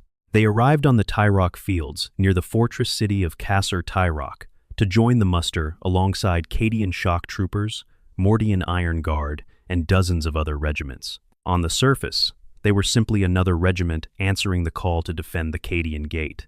In reality, they had already turned. Whether they were long-established traitors or whether they had broken under the accumulating pressure of years of service in increasingly bleak conditions, the records are unclear. What is clear is that the Volcani turned their weapons on their fellow Imperial soldiers in the middle of the muster at Tyrock Fields. The massacre was devastating. The Cadian High Command and Officer Corps, the generals and strategists and staff officers who coordinated the entire planetary defense, were gathered at Tyrock Fields for the muster inspection. The Volcani attacked them with precision, not simply slaughtering indiscriminately, but deliberately targeting command personnel. By the time the fighting at Tyrock Fields was over, Cadia's military leadership had been almost entirely wiped out in a single treacherous act. The experience and institutional knowledge that had been accumulated over decades of command were simply gone, and Abaddon had achieved something arguably more valuable than 100 battles won in open combat. He had decapitated Cadia's leadership before the main assault had even begun. There was, however, one surviving officer of sufficient rank to take command of the reeling defense. One man who had just returned from his latest campaign and whose relationship with the rank and file of the Cadian military was so powerful that political opposition to his elevation was effectively impossible. One officer whose tactical reputation was so extraordinary that even in this disaster, his appointment felt less like an emergency measure and more like an inevitable recognition. Ursarkar E. Creed was named Lord Castellan of Cadia. He did not celebrate the appointment. He did not take a moment to absorb the weight of it, or to grieve for the friends and colleagues who had died at Tyrock Fields. He simply began working. The first thing he did, after being given the title of Lord Castellan, was to launch a hunt for the Volcani survivors who had escaped the Tyrock Fields battle, personally leading his 8th Cadian Regiment in a drive to ensure none of the traitors could link up with the incoming Chaos forces. He was not going to allow a single thread of enemy intelligence to survive, if he could help it. While Creed worked, reinforcements began arriving. The Space Wolves, answering the call to defend the Cadian Gate, came in force entire great companies of those fierce, pack-minded warriors from the world of Fenris, bringing their warrior culture and their unique approach to war into the dense urban sprawl of Cadia's Cassers. More Space Marine chapters followed. The Imperial Fists, the Dark Angels, the Iron Hands, the Black Templars, the Crimson Fists, and dozens of others, each one a proud brotherhood of superhuman warriors who had answered the call to defend the most important strategic position in the Imperium. Titan legions deployed their walking engines of destruction. Additional Astra Militarum regiments arrived from a dozen sectors, filling the trenches and walls of Cadia's fortress cities with soldiers of every stripe. And the Black Fleet arrived. The scale of it was something that no one present had ever seen, or was likely to see again. 3 Chaos warfleets, comprising hundreds of warships, emerged from the Cadian Gate, bearing down on the Cadian system. At their head was Abaddon's personal flagship, the Vengeful Spirit, a Gloriana-class battleship that had served Horus himself during the Horus Heresy, a vessel whose very presence carried the weight of 10 millennia of war. Alongside it sailed the Planet Killer, a vessel unique in the galaxy and rightly feared a warship built specifically around a weapon of planetary destruction. Its Armageddon gun capable of triggering catastrophic geological instability that would literally shatter a world from crust to core, given sufficient time to charge. And somewhere within the fleet, still not yet revealed, the Blackstone Fortress Will of Eternity waited in the darkness. Battlefleet Cadia, already weakened by the Space Hulk campaign against its infrastructure, engaged the Black Fleet in the void between Cadia and the outer edge of the Cadian system. What followed was one of the largest naval battles in the 41st millennium's history, a fight conducted among the outer worlds of the system with consequences that rippled across the entire front. The Chaos Fleet initially overwhelmed the Imperial defenses on Solar Mariatis, the outermost planet of the Cadian system, a fortified world in its own right, reduced and captured in the opening moves of the naval campaign. With that position gone, the Black Fleet had a forward base within the system itself. Imperial Navy reinforcements arrived to bolster Battlefleet Cadia, and for a time, the naval balance stabilized. The Void War was brutal. Capital ships trading salvos of immense weapons fire, smaller escorts performing desperate ramming attacks, and torpedo runs. Chaos-corrupted vessels crewed by things that were no longer quite human, fighting against Imperial sailors who prayed to the Emperor with every breath and still died when the hull breached around them. But the Imperial Navy was experienced in fighting Chaos fleets in this region. Battlefleet Cadia had spent 10,000 years doing exactly this.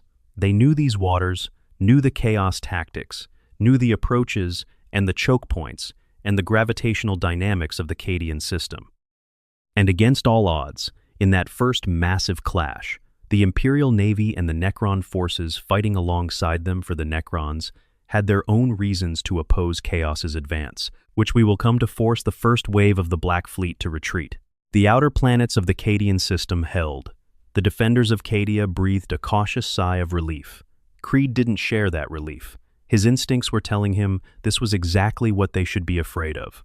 A victory this clean, against a force this large. At this stage of the campaign, it felt like an opening move. It felt like Abaddon showing them one hand while the other hand was behind his back. He was right. Section 6. The Will of Eternity and the Second Wave. The pause after the first great naval battle was brief, just long enough for the defenders of Cadia to congratulate themselves, to begin the grim accounting of their losses, to organize their lines and redistribute their forces. Just long enough, in other words, for hope to take root in the hearts of soldiers who had been fighting and dying for weeks without a moment's rest. Then, Abaddon unleashed his real weapon. The Will of Eternity had been waiting in the darkness, beyond the Cadian system's edge, far enough from the main battle that it hadn't been detected, or perhaps shielded in some way, by Chaos sorcery. Whatever the mechanism of its concealment, when it finally appeared in the sensors of Battlefleet Cadia's surviving vessels, it came as a shock that no amount of preparation could have fully softened. Because nothing fully prepares you for the sight of a Blackstone fortress. A Blackstone fortress is not a ship. The word ship implies something human-scaled, something that moves through space on a trajectory that the mind can follow. A Blackstone fortress is closer in its proportions to a small moon, a body of dark stone and alien technology, so massive that it has its own gravitational effect on nearby vessels, pulling at them as it passes. The Will of Eternity was one of 3 Blackstone fortresses that Abaddon had captured during the Gothic War, and the only one he had managed to maintain as a functional weapon.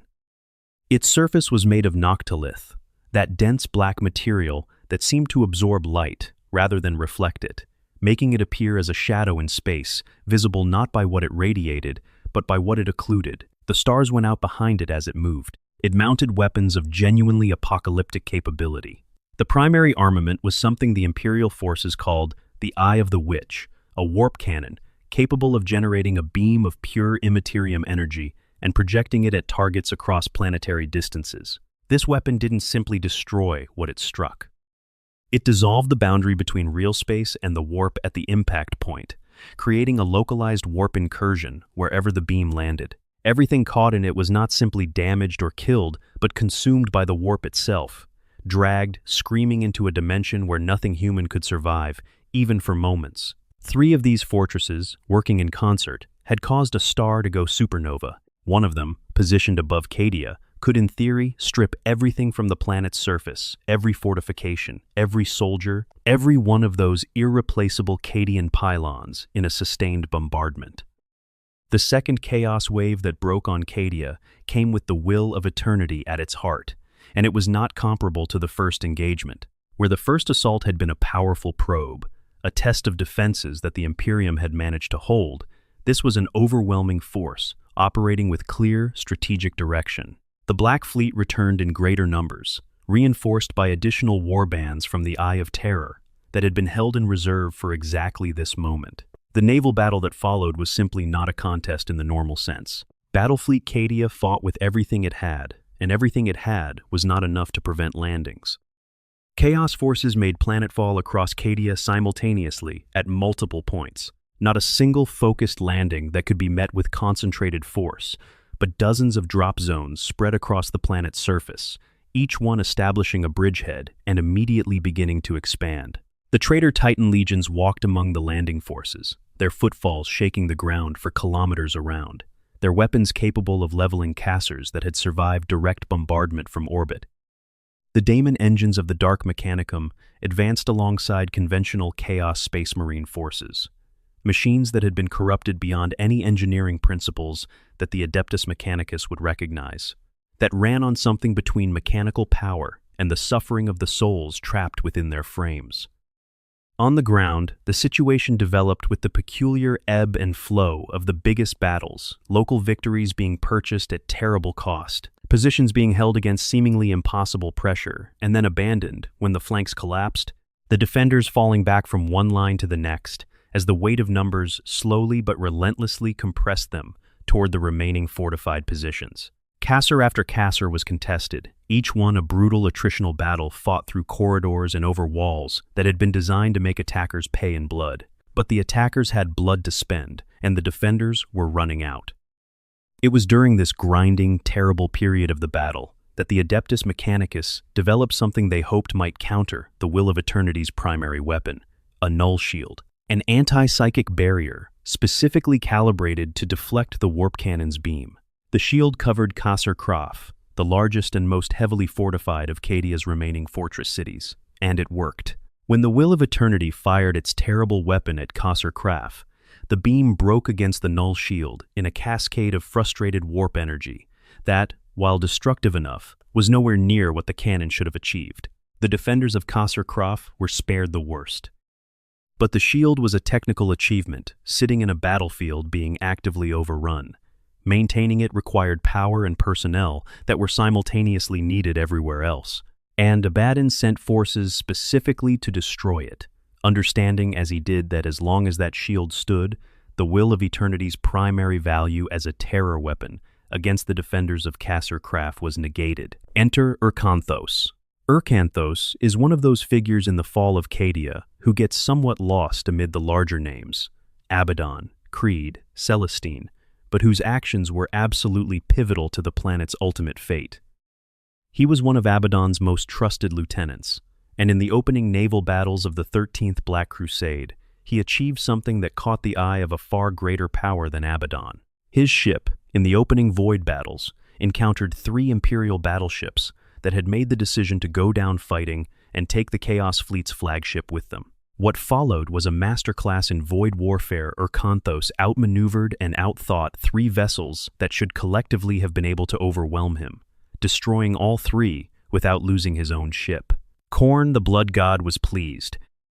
The sheer volume of skulls reaped that day, the tactical artistry of their reaping, attracted the attention of a being who exists in the warp as a living embodiment of martial excellence. Urkanthos was elevated to daemonhood, in the void between the stars, his mortal flesh transformed by Khorne's favor into something that was no longer constrained by the vulnerabilities of purely physical existence. A daemon prince of Khorne, still tactically minded, still capable of complex strategic thought, but now wielding the raw power of the blood, God's blessing, as a weapon. Abaddon assigned this newly made monster the task of destroying the null shield, protecting Kasr Kraf, understanding that what conventional forces might struggle to accomplish, a being of Urkanthos' new nature could cut through with the ruthless efficiency that Khorne's favored children always brought to the business of destruction. The assault on Casercraft that followed was one of the most intense urban battles of the entire campaign. Urkanthos led the Hounds of Abaddon, an elite warband of Chaos Space Marines whose reputation for ferocity made them the Black Legion's first choice for the hardest objectives directly against the fortress city's walls and through its streets. The defenders fought with the particular intensity of people who know they are fighting for the last piece of ground that remains to them. Battle Sisters and Cadian shock troopers and Space Marines made every room a killing ground, every intersection a death trap. The walls of Casercraft were built for exactly this kind of defense, and the defenders used every advantage the fortifications gave them. But Urkanthos was no longer simply a brilliant tactician in a power-armored body. He was something more, and his presence on the battlefield had effects that went beyond what his weapons could accomplish. The psychic pressure of a Daemon Prince of Khorne, moving through a battle at close range, created a distortion field around him that made the already difficult business of fighting in Casercraft's corridors into something closer to nightmare. And he found the Null Shield's generator, and he destroyed it. With the Null Shield gone, the Will of Eternity's weapon could be brought to bear on Casercraft directly. The planet's defenders were in a genuinely desperate situation. Most of the surface of Cadia was now either held by Chaos forces or actively contested. The surviving Imperial troops were compressed into Casercraft and a handful of other fortified positions, holding on but unable to do more than hold. The Space Wolves had suffered grievously, losing Wolflords Orvin Highfell and Sven Bloodhowl, along with large proportions of their great companies. The wider Cadian system was under pressure everywhere, simultaneously, with other worlds in the system being assaulted by secondary Chaos forces to prevent any reinforcement reaching Cadia itself. And then, in the grim darkness of an almost broken world, in the moment when it seemed that there was genuinely nothing left to tip the balance back, something extraordinary happened. She arrived like a comet. The soldiers who saw her first could barely process what they were seeing. A figure descending from the sky, wreathed in golden fire, burning wings spread wide, a sword of holy flame in her hand that was too bright to look at directly. She arrived not quietly, not with the tactical precision of a Space Marine drop pod, but with the absolute certainty of something that has been sent. Word of her identity spread through the battered defenders of Casercraft with a speed that could only be described as miraculous. Saint Celestine had come. Section 7. Heroes of the Last Stand. There are very few characters in Warhammer 40,000 lore as genuinely extraordinary as Saint Celestine. And to understand what her arrival meant to the defenders of Cadia, you need to understand who she was and what she represented. Celestine is a living saint of the Adepta Sororitas, the Sisters of Battle. She is not a saint in the simple sense of a holy woman declared venerable by the ecclesiarchy after her death. She is something stranger and more remarkable than that. She has died multiple times, and each time she has returned. Not in the slow, ritualistic way of certain Chaos sorcerers who cheat death through foul means, but simply and inexplicably she dies. Her body is recovered by her sisters, and then she is alive again, whole, uninjured. The wounds gone as if they had never been. The theological implications of this have occupied ecclesiarchy scholars for centuries and remain genuinely unresolved. The orthodox position is that Celestine is a vessel of the Emperor's divine will, resurrected by his power, because her work in his service is not yet finished. The more skeptical position held by certain inquisitors is that Celestine is a powerful psyker, whose gifts manifest in the form of resurrection, and whose apparent divinity is, in fact, an extreme and unusual expression of psychic ability.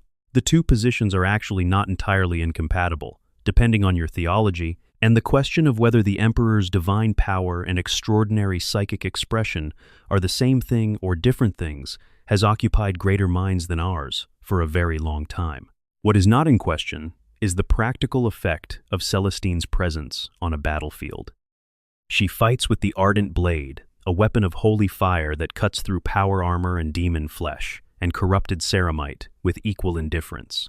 She descends on wings of golden flame. She heals her allies and rallies those who have given up hope. And she kills things that should not be killable by a human-sized figure in conventional power armor, because Celestine has never quite been constrained by what is theoretically possible for a human-sized figure in conventional power armor.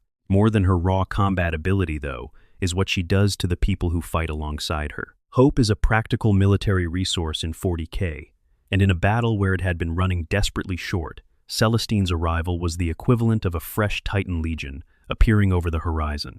The battered Cadians on the walls of Kasr Kraf, the exhausted battle sisters, the space marines who had been holding positions against overwhelming pressure for days without respite, all of them saw that burning figure descend from the smoke-filled sky, and something happened to them that no order or speech or tactical advantage could have produced. They believed again, and she did not come alone. Through the strange workings of her miraculous nature, Celestine had guided a ship, a transport carrying 5 entire companies of battle sisters of the Order of Our Martyred Lady, that had been lost in the warp for 1400 years, into the path of the Imperial Fist's massive star fortress, the Phalanx.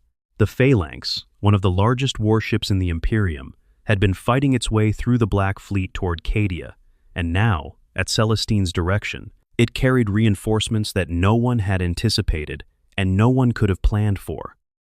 Battle sisters, who had stepped into a warp transit 1,400 years ago, and emerged into a war that was entirely different from the one they had left, ready to fight regardless. The Phalanx's arrival, carrying these unexpected reinforcements alongside its own formidable complement of Imperial Fist's space marines, changed the equation in orbit. Captain Tor Garadon of the Imperial Fists brought his battle fortress to bear against the Black Fleet with a ferocity that bought time and space in the void that the surviving battle fleet Cadia desperately needed. The Phalanx was not a subtle ship. It was simply an enormously powerful one, and Garadon used that power without restraint, the fortress's weapons blazing against the Chaos Armada, while its defenders made their next move. On the surface, something equally unexpected was happening deep in the underground tunnels that honeycombed the rock beneath the Elysian Fields, the largest concentration of Cadian pylons on the planet's surface. Belisarius Cawl had arrived on Cadia. Cawl is, in the context of 40K lore, one of the most remarkable figures in the Imperium. He is an Archmagos Dominus of the Adeptus Mechanicus, a senior member of the Priesthood of Mars, the organization that maintains the Imperium's technical infrastructure and jealously guards the ancient knowledge of machinery and science. He is also 10,000 years old. Cawl has been working on various projects for the entirety of the 41st millennium, and among those projects is one he had been developing in secret for the entire duration, a project that would eventually be revealed as the Primaris Space Marines, a new generation of superhuman warriors he had been preparing at Robut Guilliman's instruction for the darkest hour. But that was not what brought Cawl to Cadia. What brought him to Cadia was a chain of intelligence that had begun with a Harlequin Shadowseer, a figure from the enigmatic Ildari race, whose own motivations for guiding Cawl toward Cadia were complex and not entirely transparent, but whose guidance proved accurate. Cawl had been directed to a world devastated in the Fourth Black Crusade, where he had found evidence of something remarkable: additional pylons, similar to the Cadian network, that Abaddon had specifically targeted for destruction. This confirmed Call's growing suspicion about what the pylons actually were, and what the Black Crusades had truly been for. Armed with this knowledge, Cawl came to Cadia, arrived during the brief respite after the first Imperial naval victory, and at the subsequent War Council, laid out for the assembled Imperial commanders exactly what Abaddon's true game had always been. The pylons were the target. They had always been the target. Every Black Crusade had been a step toward this moment, and more than that, Cawl had worked out that with sufficient understanding of the pylon network's architecture, it might be possible to activate them fully, to use them not merely as passive stabilizers, but as active weapons against the warp itself. The possibility of closing the Eye of Terror, of actually pushing back and sealing the wound that had bled on the galaxy for 10,000 years, changed the nature of the battle entirely in the minds of those who heard it. This was no longer simply a fight to hold Cadia. It was a fight for the possibility of ending the Eye of Terror as a threat permanently. Cawl went underground to work on the pylons, and here, in one of the most unexpected alliances in the lore, he found he was not alone. Trazyn the Infinite is a Necron overlord of the Nihilak dynasty, and among the most unusual personalities in the entire range of Warhammer 40,000 characters. Trazyn's great passion is collection. He has spent literally millions of years accumulating artifacts and specimens of historical significance, storing them in his vast museum galleries on the tomb world of Salamanders. His collection includes living specimens preserved in stasis warriors from history, notable individuals of various species, unique cultural objects all arranged with the meticulous obsession of the universe's most ancient and most dangerous museum curator. Trazen had come to Cadia partly because the Cadian pylons were Necron technology. From his people's own distant past technology, he understood in ways that no living member of any other species could match. And partly because what was happening at Cadia was the kind of historical event that Trazen's collector's instincts could not ignore being present for. He also had personal reasons. The Chaos Gods and their servants presented a threat to the kind of ordered, controllable reality in which Trazen's collections could meaningfully exist. A galaxy consumed by chaos is a galaxy where Trazen's museum has no purpose. He was, in his own deeply eccentric way, invested in Cadia's defense. Trazen's first act on arriving was to help shore up the Null Shield when it was nearly depleted, a covert act of technological support that bought time before the discovery led to its destruction. His more significant contribution came later, in the tunnels beneath the Elysian Fields, where he worked alongside Call with the particular competence of someone who had been present when these pylons were actually designed. With Trazen's knowledge and Call's technical genius, and the combination of Necron understanding and Adeptus Mechanicus adaptability, the two of them began working out how to activate the pylon network's full capability. Trazen did something else, too. He opened his Tesseract labyrinths, the portable stasis vessels he used to contain his most valuable living specimens, and released what he had brought. Warriors of historical significance, men and women of the Imperium who had fought legendary battles and been collected by Trazen at the moments of their apparent deaths. Vostroyans in the uniforms of their homeworld's regiment, fighting with the weapons of an era already decades past, but no less deadly for that. Heresy-era ultramarines, warriors in armor of a pattern not seen in active service for 10,000 years, Contemptor dreadnoughts walking among them like iron gods of a vanished age. Even, reportedly, a custodian, one of the Emperor's own personal guard, fighting alongside common soldiers in the tunnels beneath Cadia's surface. These were Trazen's reinforcements. His contribution to the battle, not his own forces, Necrons fight for Necron purposes, and Trazen had no interest in deploying his own warriors in a straightforward battle, but the people he had saved from what would otherwise have been their deaths, released now into a new era's war, with their old skills intact and their willingness to fight undiminished. The Imperial forces on Cadia were gathering around the pylons, and the battle's center of gravity was shifting toward the Elysian Fields. Above them in orbit, Captain Tor Garadon was waiting for his moment, the Phalanx's guns primed and charged. On the surface, Creed was fighting to hold Kasser Craft long enough for Call to finish his work. And in the skies above the battlefield, Saint Celestine was fighting with a fury that seemed to be redefining the very concept of what one warrior could accomplish. Meanwhile, in the underground tunnels, Call's hands moved through alien systems that predated the Imperium of Man by 65 million years, Trazen guiding him through the most arcane activation sequences of his people's ancient craft. The pylons were beginning to respond. The anti-psychic field was growing. The daemons fighting on the surface were beginning to feel something they almost never felt on a battlefield: resistance. Not from human weapons or space marine strength, but from the fabric of reality itself, pushing back against their existence. But Abaddon could feel it too. Section 8. The Battle Beneath the Pylons. The attack on the tunnels under the Elysian Fields was personal. Abaddon, the Despoiler, War Master of Chaos, had been fighting this war at strategic distance for weeks, directing his forces from the vengeful spirit in orbit, manipulating the battle's flow with the coldness of a master chess player who has 10,000 years of competitive experience to draw on. But when his seers informed him that the pylons were beginning to activate, that Call and Trazen were making progress on the activation sequences that could turn his 10,000-year plan into ash, Abaddon came down. He didn't come down with a single squad of bodyguards. He came with the Bringers of Despair. The Bringers of Despair are Chaos Terminators of the Black Legion, Abaddon's personal elite, warriors who have survived long enough and accumulated enough experience and chaos gifts to be trusted with the most critical assignments. They wear Terminator armor, which is the heaviest infantry protection that exists in any military in the setting, capable of shrugging off almost anything short of dedicated anti-tank fire. They fight with the unified purpose of soldiers who have served together for centuries, and they are led personally by the War Master of Chaos. Abaddon's decision to come to Cadia personally was not simply about destroying the pylons.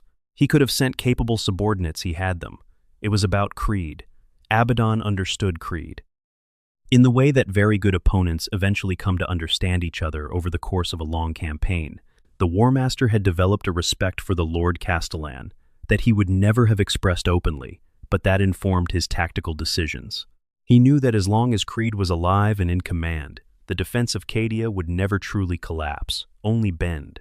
As long as Creed held the command thread in his hands, the defenders would find ways to compensate for losses and adapt to changing situations that other forces, under other commanders, would simply not have managed. Decapitating Cadia's command, which the Volcani betrayal had begun, had to be completed.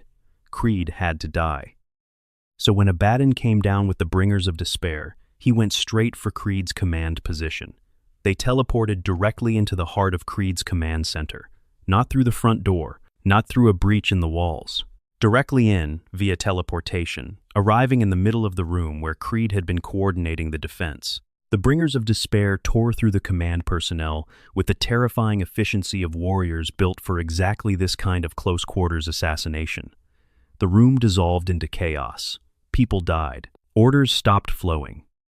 The thread that Creed had been holding snapped, temporarily, as the Lord Castellan himself scrambled to survive the sudden presence of Abaddon the Despoiler in his command center. It was Jaren Kell who saved him. Kell did what he had spent his entire life preparing to do, and secretly dreading would ever be necessary. He put himself between Creed and the Bringers of Despair, buying the seconds needed for the Lord Castellan to reach a waiting Valkyrie gunship and escape. The Valkyrie lifted. Creed looked back. Abaddon had Kell. The Despoiler had his hand around the Color Sergeant's throat, lifting him from the ground. Kell was badly wounded, bolt-riddled, his great frame torn by the weapons of creatures who had been killing for 10,000 years. He could not fight Abaddon. No single human could fight Abaddon and survive it. But he could do one last thing, and he did it with the kind of defiant contempt that Cadians have elevated to an art form. Knowing he had saved his friend for the last time, knowing that his life was in the next few seconds, knowing that the War Master of Chaos could end him with a twitch of his hand, Jaren Kell, Color Sergeant of the 8th Cadian Regiment, looked Abaddon in the face, gathered what remained of his strength, and said the words, "Cadia stands." Then Abaddon killed him. But Kell had already accomplished what needed to be accomplished. Creed was alive. The Valkyrie was away. And somewhere in the battered remnants of Kasser Kraf, the Lord Castellan was looking at the tactical situation with the cold focus that the loss of his oldest friend could not be allowed to compromise, not yet, not until the battle was done, and Cadia either stood or fell. Below the surface of the planet, the battle for the tunnels under the Elysian Fields was reaching a critical juncture. The Black Legion forces pouring through the tunnel, networks were pressing toward Call's position with brutal efficiency, and the improvised defenders holding them back. Trazens released specimens, Inquisitor Greyfaxes, Capic Eagles, Tempestus Scions, various Space Wolves contingents, including, improbably, a pack of the Wolfen Space Wolves so transformed by the warp curse in their gene seed that they had become something between Space Marine and Beast, but loyal still fighting for the right side, were taking devastating casualties. Even the power of historical warriors and elite special forces has limits when the numbers pressing against them are large enough. But they held. Not forever, but long enough. Meter by meter, position by position, the defenders of the Elysian Fields bought the minutes that Call and Trazen needed. And then something happened that changed the nature of the battle completely. The pylons activated. Not all at once, and not to their full capacity. Call had activated the command node pylon of the Elysian Fields network, the one that coordinated the rest, and the chain reaction spread outward through the network at the speed of Necron technology, which is to say very quickly. The anti-psychic field, which had been maintaining a passive stabilization for millions of years, suddenly amplified into something active and aggressive. The warp energy that had been driving the demonic assault on Cadia's surface, the connection between the attacking demon forces and the Imperium that sustained their physical existence, began to be cut. Daemons across the battlefield started to flicker. The psychic power that sorcerers had been drawing on to amplify Chaos Space Marine assaults dried up. And something more remarkable, the Eye of Terror itself, that enormous permanent wound in reality that had been the most dominant feature of this region of space for 10,000 years, began to shrink. Not dramatically, not by the kind of margin that would have been visible with the naked eye to anyone on Cadia's surface, but measurably, detectably, in the instruments that Battlefleet Cadia's remaining vessels were tracking the warp with. The Eye of Terror was getting smaller. The realization of what this meant rippled through the defenders of Cadia. For the first time in the entire history of the 41st millennium, there was actual practical evidence that the Eye of Terror could be contained, could be reduced, could potentially, eventually, be closed.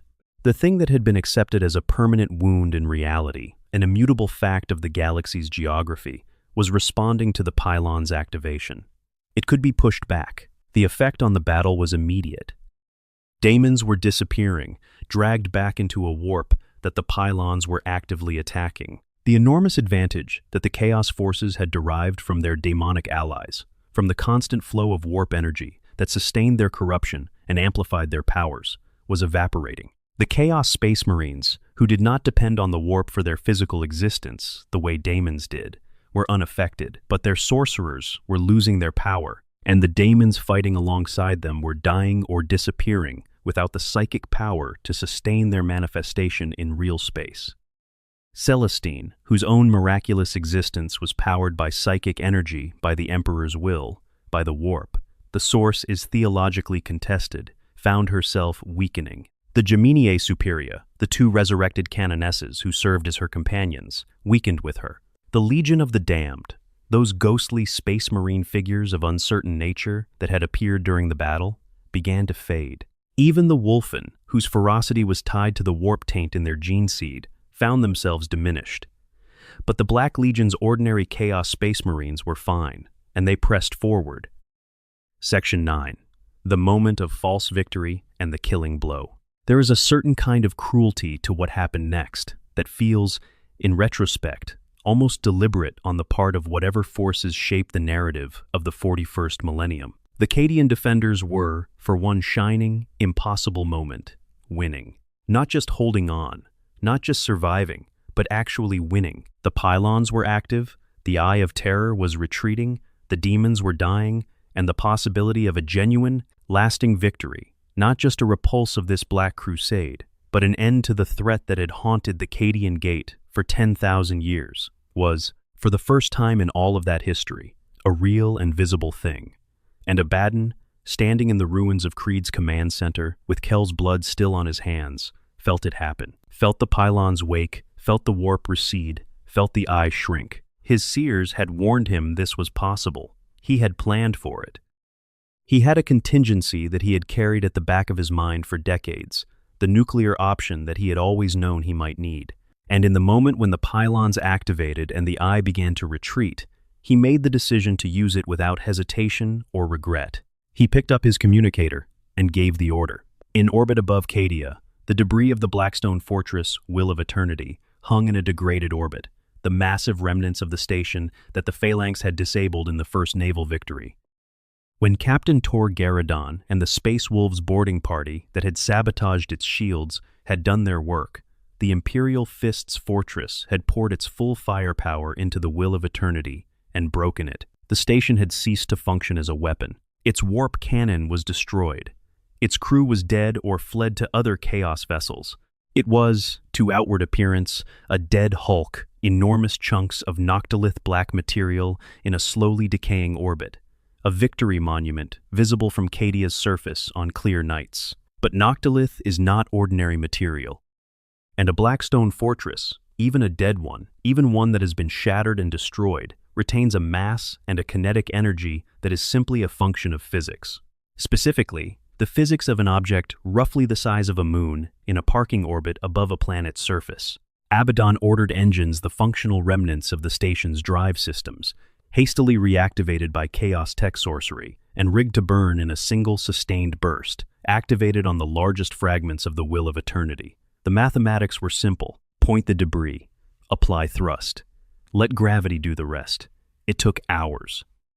For the defenders of Cadia, those were the strangest hours of the entire battle, a period of genuine, fragile hope, of watching the pylons continue to push back the warp, of feeling the tide actually beginning to turn for the first time in an eternity. Creed had linked back up with the remaining elements of the Imperial command, including Celestine, Call, and Greyfax, and in a desperate final council, they were beginning to talk about not just how to survive the day, but how to hold the position long enough for the pylon network's effect to become permanent and decisive. Below the surface, Abaddon himself was trying to reach the pylons. He came in person to the Elysian Fields tunnels, fighting through the same corridors where the improvised defenders had held for so long. Even weakened, even with the warp pulling back, Abaddon in close combat is something that requires acknowledgement. He is one of the physically most powerful beings in the entire setting, armored in the Terminator plate of the Black Legion, his right hand, the Talon of Horus, and his left bearing Drachnian, an ancient sword that contains a daemon of immense power, his body enhanced by 10,000 years of chaos gifts. The Bringers of Despair fought around him, and even against the Vulkan and the reinforcements that Trazyn had released, even against the formidable efforts of Greyfax and her Tempestus scions, they were cutting through. Saint Celestine, weakened by the pylon's activation, met Abaddon directly. She is, even without her full strength, remarkable in combat. The ardent blade and her own physical ability, combined with an absolute conviction in the righteousness of her cause that functions almost as a combat multiplier in itself, make her a genuine challenge for almost any opponent, and she did not fight Abaddon alone. Greyfax seized him in a psychic bind, a momentary restraint, buying seconds. Creed himself arrived, leading the remnants of his forces, and in the fighting that followed, he managed to interpose himself between Abaddon and Celestine long enough to pay a very personal price for it, losing his arm to the Talon of Horus in the exchange. And then Celestine, stabbing from behind, drove the ardent blade into Abaddon's back. It should have been a killing blow. For any ordinary opponent, even a Chaos Space Marine or a Daemon Prince, a blade of holy fire through the back would be a decisive, terminal event. Abaddon is not an ordinary opponent. The gifts that have sustained him for 10,000 years, the protections that the Chaos Gods have layered over their most successful servant, meant that even this wound did not end him. He pulled free. He began to reach for the communications device that would trigger the contingency. And then the pylons, still running at their activation levels, made teleportation impossible. The warp could not be accessed for transit in this area. Abaddon was trapped on Cadia's surface, but he had already given the order. The moments that followed are recorded in the lore, with a specificity that suggests they were preserved by survivors who understood they were witnessing something that would define everything that came after. The defenders in the Elysian Fields tunnels felt at first a vibration that was not quite sound and not quite earthquake, that seemed to resonate in the bones rather than in the ears. It propagated through the rock of the planet in waves. Above them, the largest fragment of the Will of Eternity had entered the upper atmosphere, dragging a tail of superheated air and vaporizing rock behind it. Abaddon had waited until the pylon network cut off his ability to teleport because he needed to give the order after they activated, to time the kinetic strike to fall when the pylons were fully running and their destruction would be most effective, and now he could not leave. He was trapped on a planet about to be struck by a mass of dead alien material, roughly comparable to a small mountain falling from orbit. It was his subordinate Urkanthos who opened an escape route. The Daemon Prince of Khorne, still active on the surface, despite the pylon network's anti-psychic effect. Urkanthos's demonic nature made him more resistant than most, though even he was feeling the pressure, fought back toward a point where teleportation remained possible and forced open a breach that the Bringers of Despair could use to extract their Warmaster. It cost Urkanthos everything. Saint Celestine found him trying to escape and resurrected now with the Gemini Superia beside her, the three of them ending his existence in a confrontation that he had fully expected to win and did not. But Abaddon was gone. and the fragment of the will of eternity struck. There are descriptions in the lore of the moment of impact that approach the kind of language poets use, because normal technical language feels inadequate to the scale of what happened. The fragment was moving at the velocity of a body that had fallen from orbit, which means thousands of meters per second by the time it hit the upper atmosphere. The air around it compressed into a shockwave that propagated ahead of it at hypersonic speed. The impact itself released energy on a scale that has only one appropriate frame of reference: geological. The continent of Cadia Tertius took the main blow. The survivors clinging to the ruined fortresses, there had no time to process what they were seeing, the streak of light across the sky that was moving too fast for the brain to fully register, and then the world ending. The superheated shockwave that preceded the impact proper moved faster than any warning system could have distributed. It stripped flesh from bone and bone from rock, across hundreds of kilometers of the impact zone, before the mass itself even arrived. The impact proper shook the entire planet. The tremors spread as seismic waves through Cadia's crust, reaching coast to coast within minutes. Coastal fortifications that had survived orbital bombardment and sustained siege were drowned as tidal waves overtopped their walls. The ground buckled and split. Volcanic activity that had been dormant for geological ages suddenly reasserted itself through cracks in the damaged crust. Forests that had been old when humans first arrived on Cadia burned in moments. Cassr after Cassr that had held for weeks of battle was simply gone. Not captured, not destroyed by weapons, just gone wiped from the surface, as the fundamental physical processes of a planet absorbing that kind of energy redistribution played out. And the pylons. The pylon network had been active, running at full output, actually working. The Eye of Terror had been measurably retreating. For the first time in 10,000 years, the wound in reality was closing. And then the kinetic impact of the Will of Eternity's fragments swept across the Elysian fields, and the pylons that had stood for 65 million years were swept away like toys. Not all of them at once, the destruction was somewhat uneven. With the impact zone and the immediately surrounding areas losing pylons completely, while more distant regions saw pylons crack and fail from the seismic stress rather than the direct impact. But enough were gone, and enough damaged, that the pylon network's output collapsed. The anti-psychic field failed, and the Eye of Terror began to expand. Section 10. Cadia dies. What happened to Cadia in the hours after the pylon network collapsed was a planetary death, unfolding with the terrible inevitability of physical laws being obeyed with pitiless precision. With the pylons gone and the anti-psychic field failing, the warp pressure that had been building behind the barrier for 10,000 years, and especially for the last few weeks of the 13th Black Crusade, as Abaddon's forces specifically targeted and weakened, the network was released. The Imperium did not simply flood into the space formerly occupied by the pylon network's field. It pressed outward in every direction from the Eye of Terror, expanding the warp rift's physical presence in real space.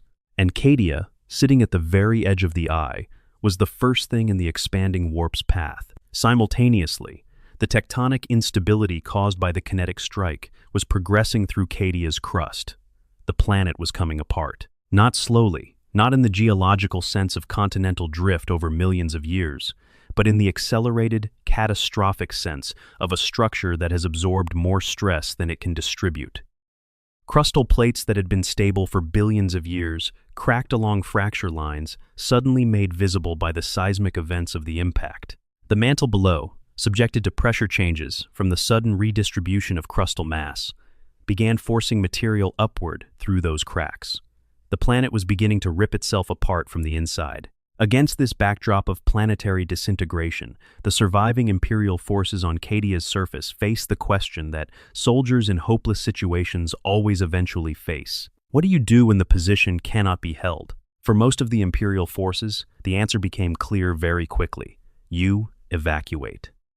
The order went out from Lord Castellan Creed, or from whoever had taken over coordination of the Imperial command in the chaos of the tunnel's battle, that every surviving vessel, with the capacity to transport personnel needed, to begin immediately. The Phalanx coordinated the evacuation from orbit, its vast bays accepting load after load of survivors, while its weapons held the Black Fleet at enough distance to make the evacuation minimally viable. Call's Arch Mechanicus, the Iron Revenant, took on as many people as it could hold. The evacuation was not orderly. It couldn't be. The planet was actively dying around the people trying to leave it.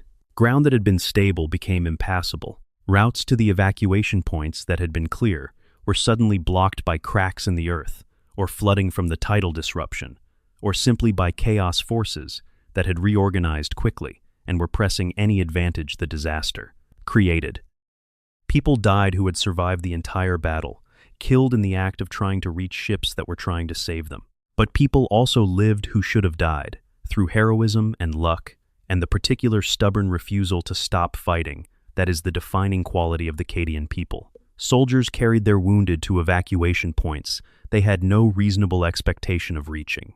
Officers held positions that were militarily untenable simply because abandoning them would mean the troops behind them died. A culture that had spent 10,000 years learning to hold the line did not stop holding it just because the line was a dying planet. The numbers, when the final accounting was made, were devastating. Cadia had a population of millions. The survivors who made it to the evacuation fleet numbered under 3 million, and that figure itself is somewhat inflated by soldiers and refugees from other worlds who were present on Cadia at the time of the battle. The Cadian-born survivors were a fraction of that fraction. A world of warriors, a culture 10,000 years in the making, had been reduced in a matter of hours to a diaspora of refugees, fleeing a planet that was being consumed by the warp behind them. Among those who stayed behind, the most important was Creed himself.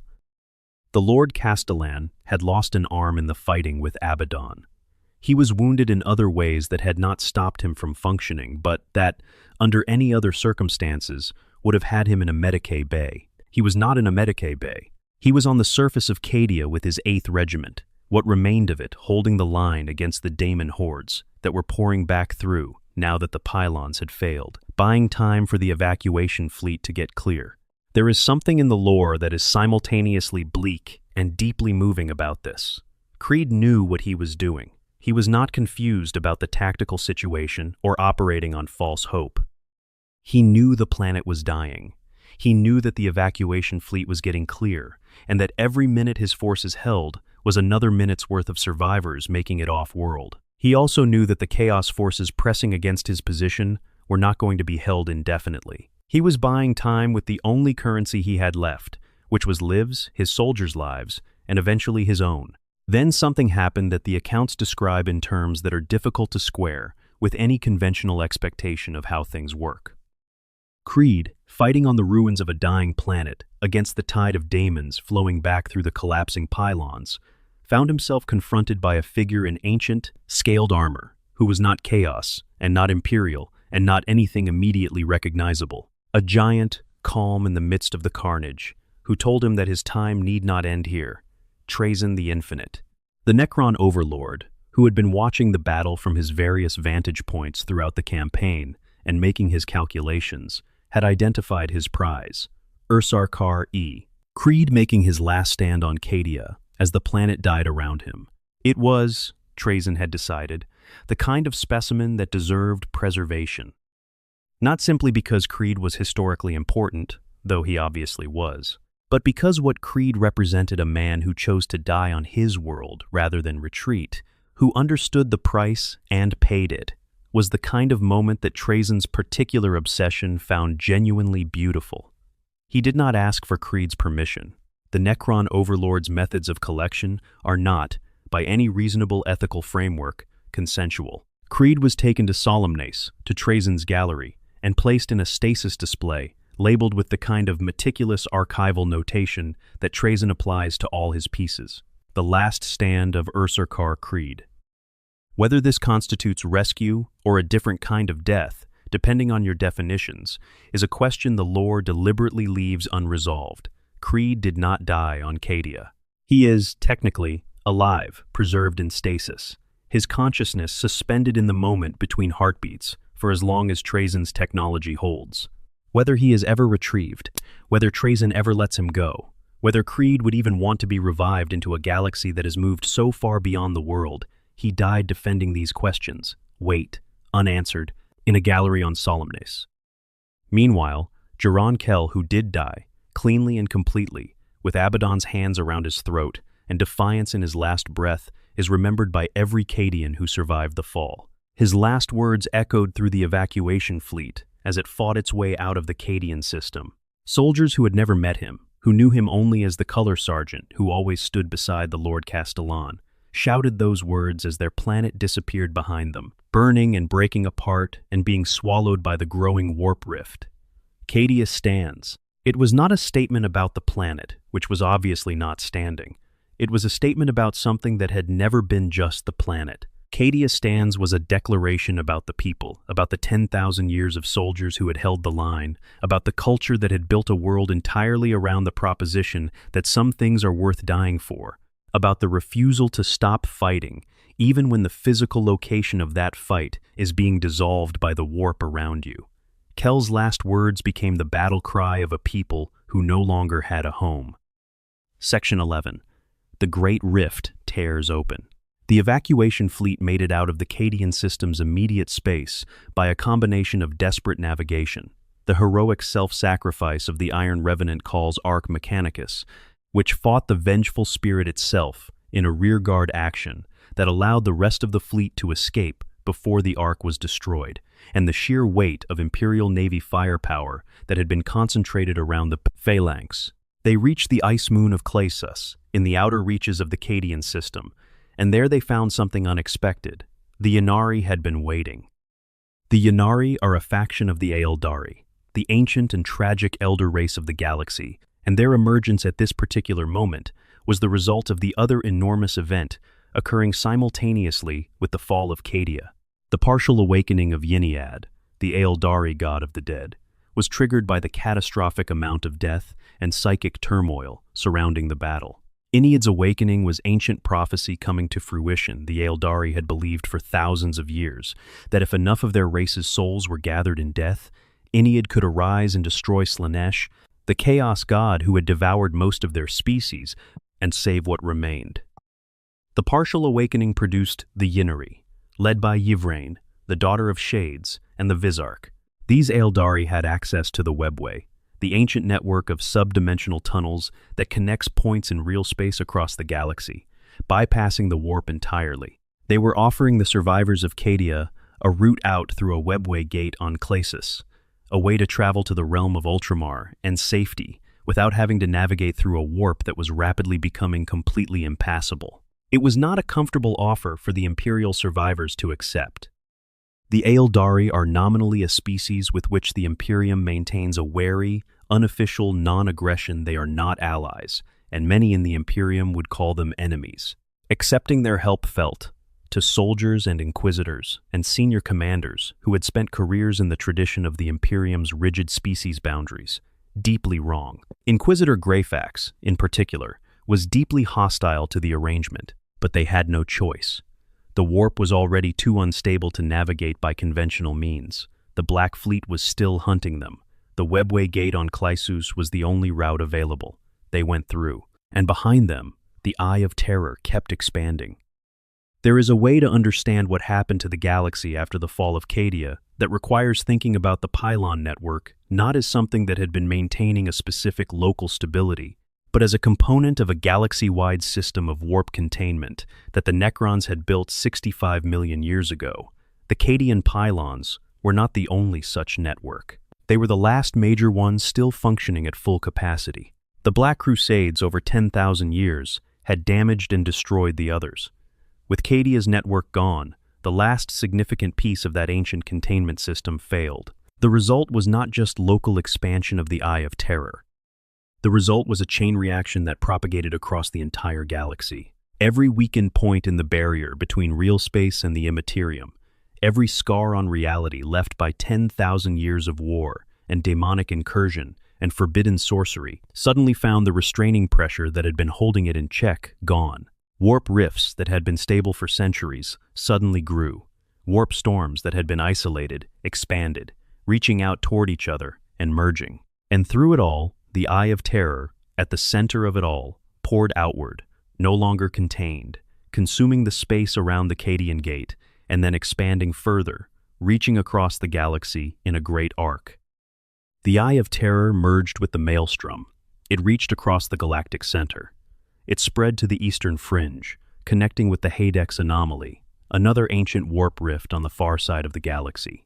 The connection, when it was made, completed a line that ran more or less from one galactic edge to the other, cutting across the Milky Way like a wound. This is the Cicatrix Maledictum, the Great Rift, the accursed scar. It is not a single storm or a single rift, but a chain of interconnected warp horrors running for tens of thousands of light years, separating the galaxy into two rough halves. On one side, the side containing Holy Terra, Ultramar, and the Emperor's Throne, what the Imperium came to call the Imperium Sanctus. The Astronomicon, the Emperor's psychic beacon that guides navigation through the warp, remains accessible here, dimly. Warp travel is possible, though harder than before. Life continues.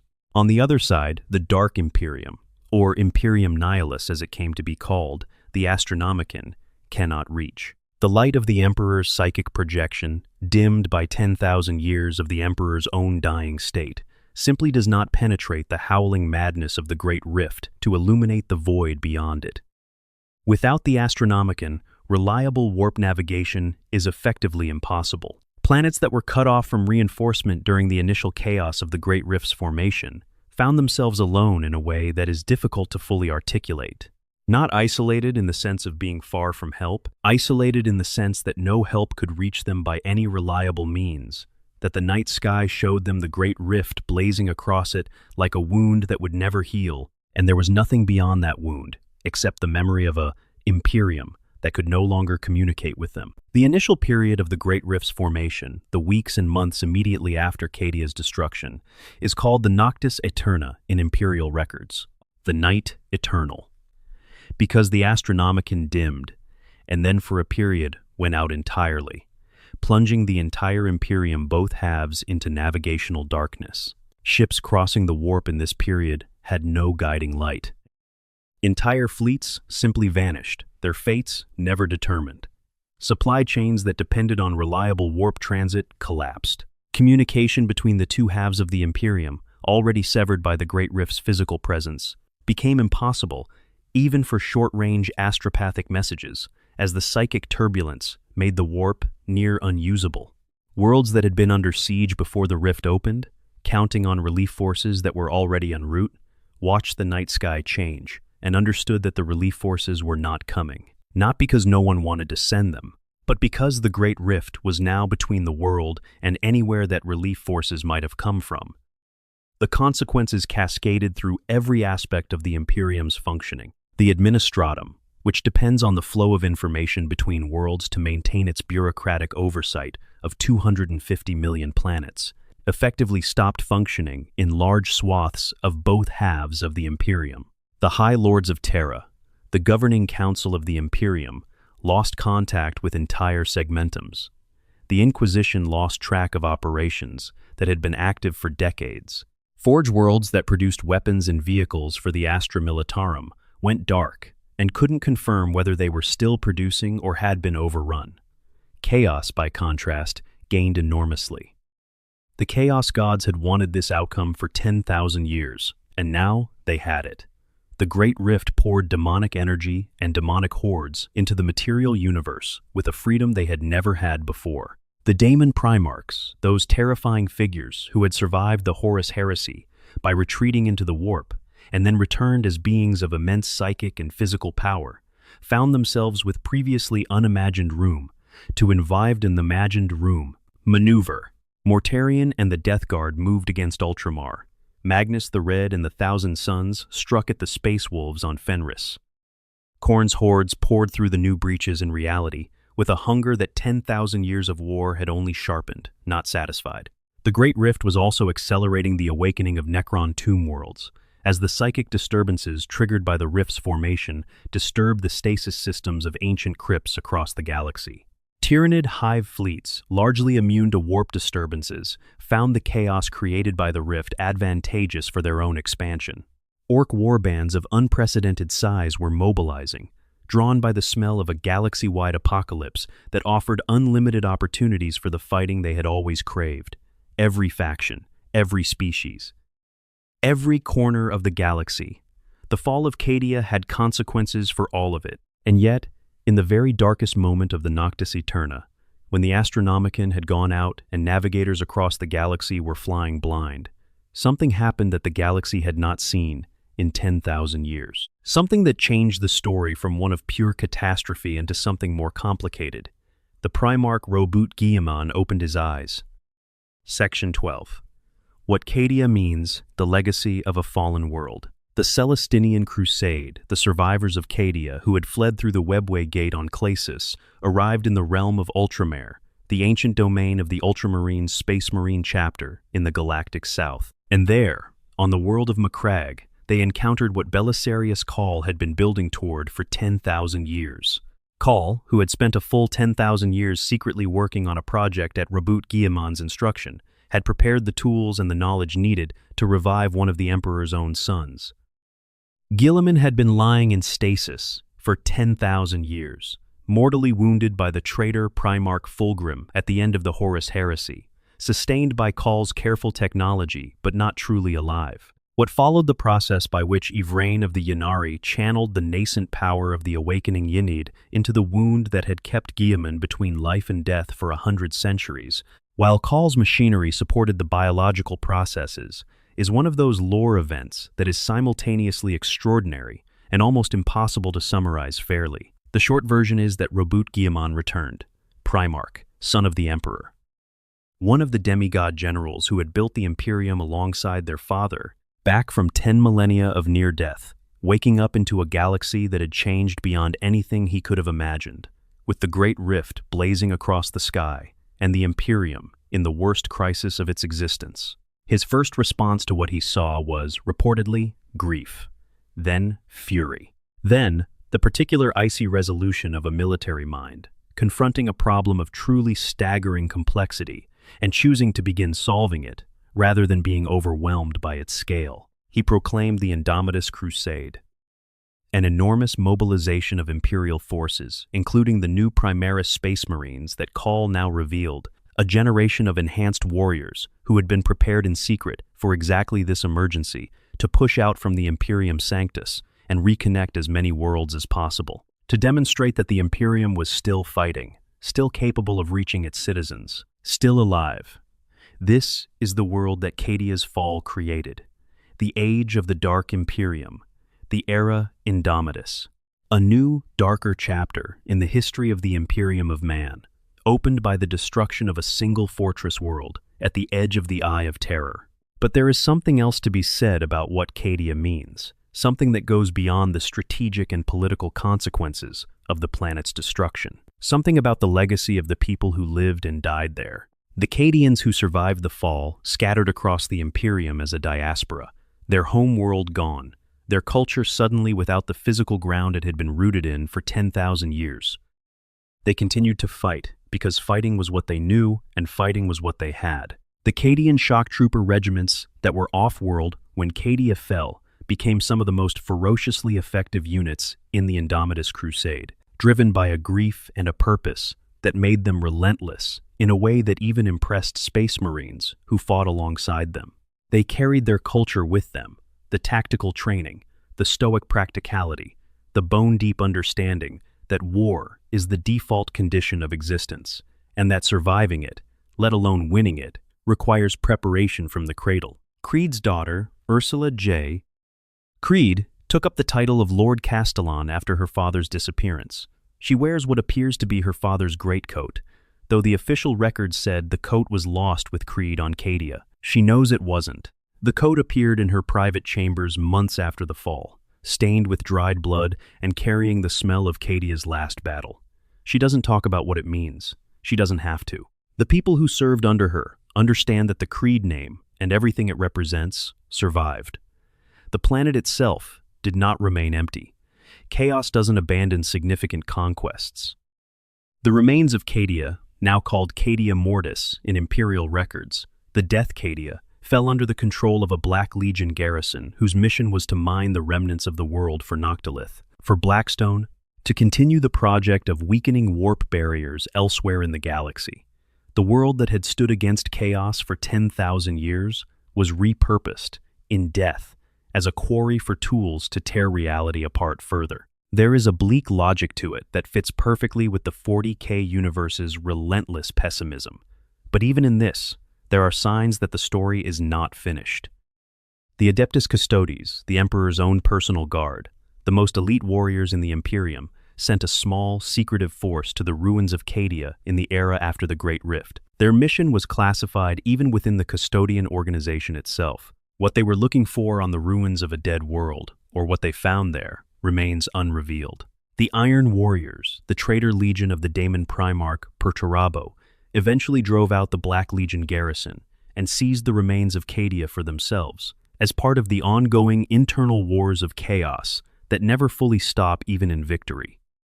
The Cadian pylons, or rather what fragments of them survived the kinetic impact and the planet's subsequent geological violence, became intensely sought by multiple factions. The noctilith they were made of retains its anti-psychic properties, even when broken from the pylon network's configuration. Individual chunks of this stuff are valuable beyond measure, as raw material for psychic wards and defensive installations. Belisarius Cawl, charged by Guilliman with finding a way to close the Great Rift, has been studying the pylon technology ever since Cadia's fall, working toward the almost unimaginable goal of building a new version of the ancient Necron containment system bigger, this time strong enough to address not just the Eye of Terror, but the Great Rift itself.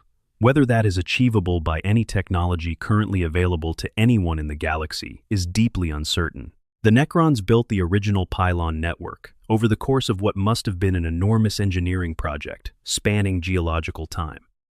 The knowledge of how to build it came from beings who had 65 million years of technological development behind them. Cawl is, by any measure, an extraordinary intellect, and his 10,000-year track record includes achievements that should have been impossible by any reasonable assessment. But this is a different order of problem entirely. Still, he is trying.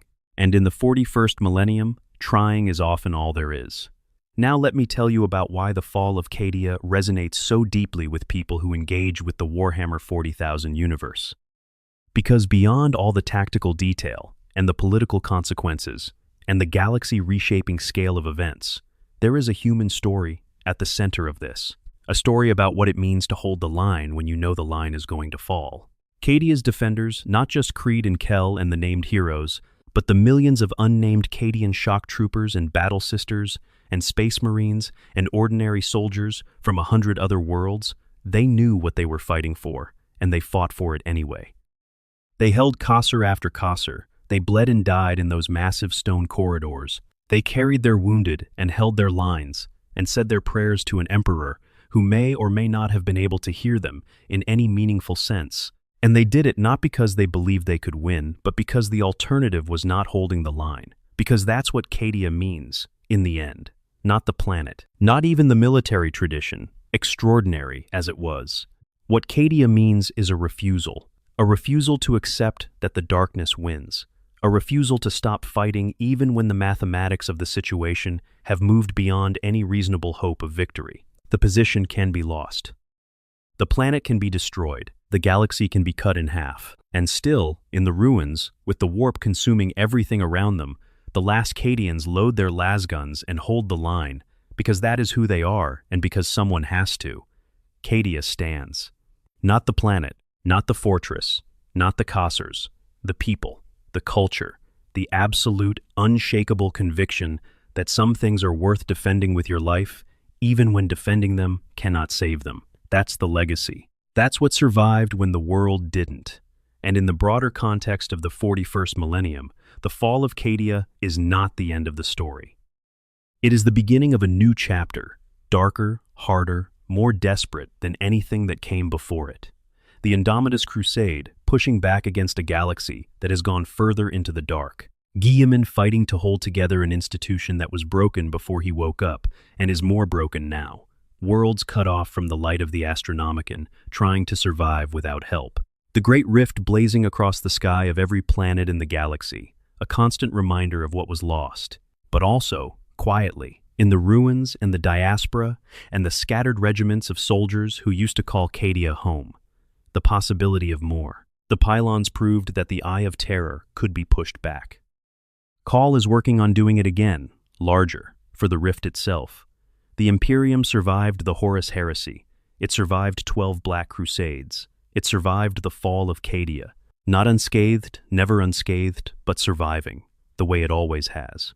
Through stubbornness and sacrifice, and the particular human capacity for holding on to something past the point where any reasonable calculation says it should be let go, the story isn't over. It's just beginning a new, terrible phase. And, somewhere, in a gallery on Salamanders, in a stasis pod, in a museum maintained by an eccentric Necron overlord who appreciates beautiful moments of historical defiance, Ursarkar E. Creed is suspended between heartbeats. Waiting. A final thought, the human wait of 10,000 years. Before we close tonight, I want to sit with one more thing that I think makes the fall of Cadia so uniquely affecting in the context of the 40K universe. The Imperium of Man is, in many ways, a deeply cruel institution. It is theocratic. It is repressive. It demands sacrifices of its citizens that no functioning democracy would ever ask, and it does so without much explanation or compensation. It makes people into instruments of a war that has no end, and a cause that, from most individual perspectives, seems impossibly abstract. Billions die every generation in the Imperium's wars, and the galaxy is no safer for it, because the warp keeps finding new ways to press harder against the barrier of human civilization. Within this universe, Cadia represents something slightly different. The Cadians knew what they were fighting for, not in the abstract, not in the theological sense of fighting for the Emperor's glory. They were fighting for that specific patch of sky above the Cadian Gate, for those forests that were old when humanity first arrived, for the Khazars their grandparents built, and the traditions their ancestors developed. They were fighting for the right to exist in the shadow of something terrifying, and not be consumed by it. That is a motivation that makes sense on a purely human level, regardless of the ideological framework around it. And when that specific, physical thing was taken from them, not conquered, not occupied, but literally destroyed, unmade, consumed by the warp, until there was nothing left of it in the material universe. What the survivors chose to carry forward was exactly the intangible core of what they had been defending all along. Not the ground, not the buildings, the identity, the purpose. The knowledge that they have always held the line, and that this fact did not stop being true just because the line itself burned. That is, perhaps, the most human thing in the entire 40K universe. And it is the reason why, years after the planet's destruction, the most reliable soldiers in the Imperium's armies wear the Cadian Gate symbol on their armor and respond to the ancient call and response with the confidence of people who are carrying something sacred. Cadia stands. If you made it this far, I genuinely appreciate you spending your evening, or your morning, or your middle-of-the-night hours with this story. The fall of Cadia is one of those events in the lore that rewards spending real time with it, going past the surface summary and sitting with the details, the characters, the implications. There's so much more to explore. The Celestinian Crusade itself deserves its own deep dive, and Guilliman's Return and the Indomitus Crusade is another enormous story that flows directly from everything we've talked about tonight. If you want to see those stories told the same way we told this one, slowly, thoroughly, doing justice to the weight of what these narratives carry, make sure you subscribe. It genuinely helps this kind of long-form storytelling reach the people who appreciate it. And leave a comment telling me what part of tonight's story landed hardest for you. Was it Kel's last words, the pylons activating, and then the Blackstone Fortress impact? That moment of crushing false hope? The scale of the Great Rift and what it means for every corner of the 40K universe. Until next time, the Emperor protects.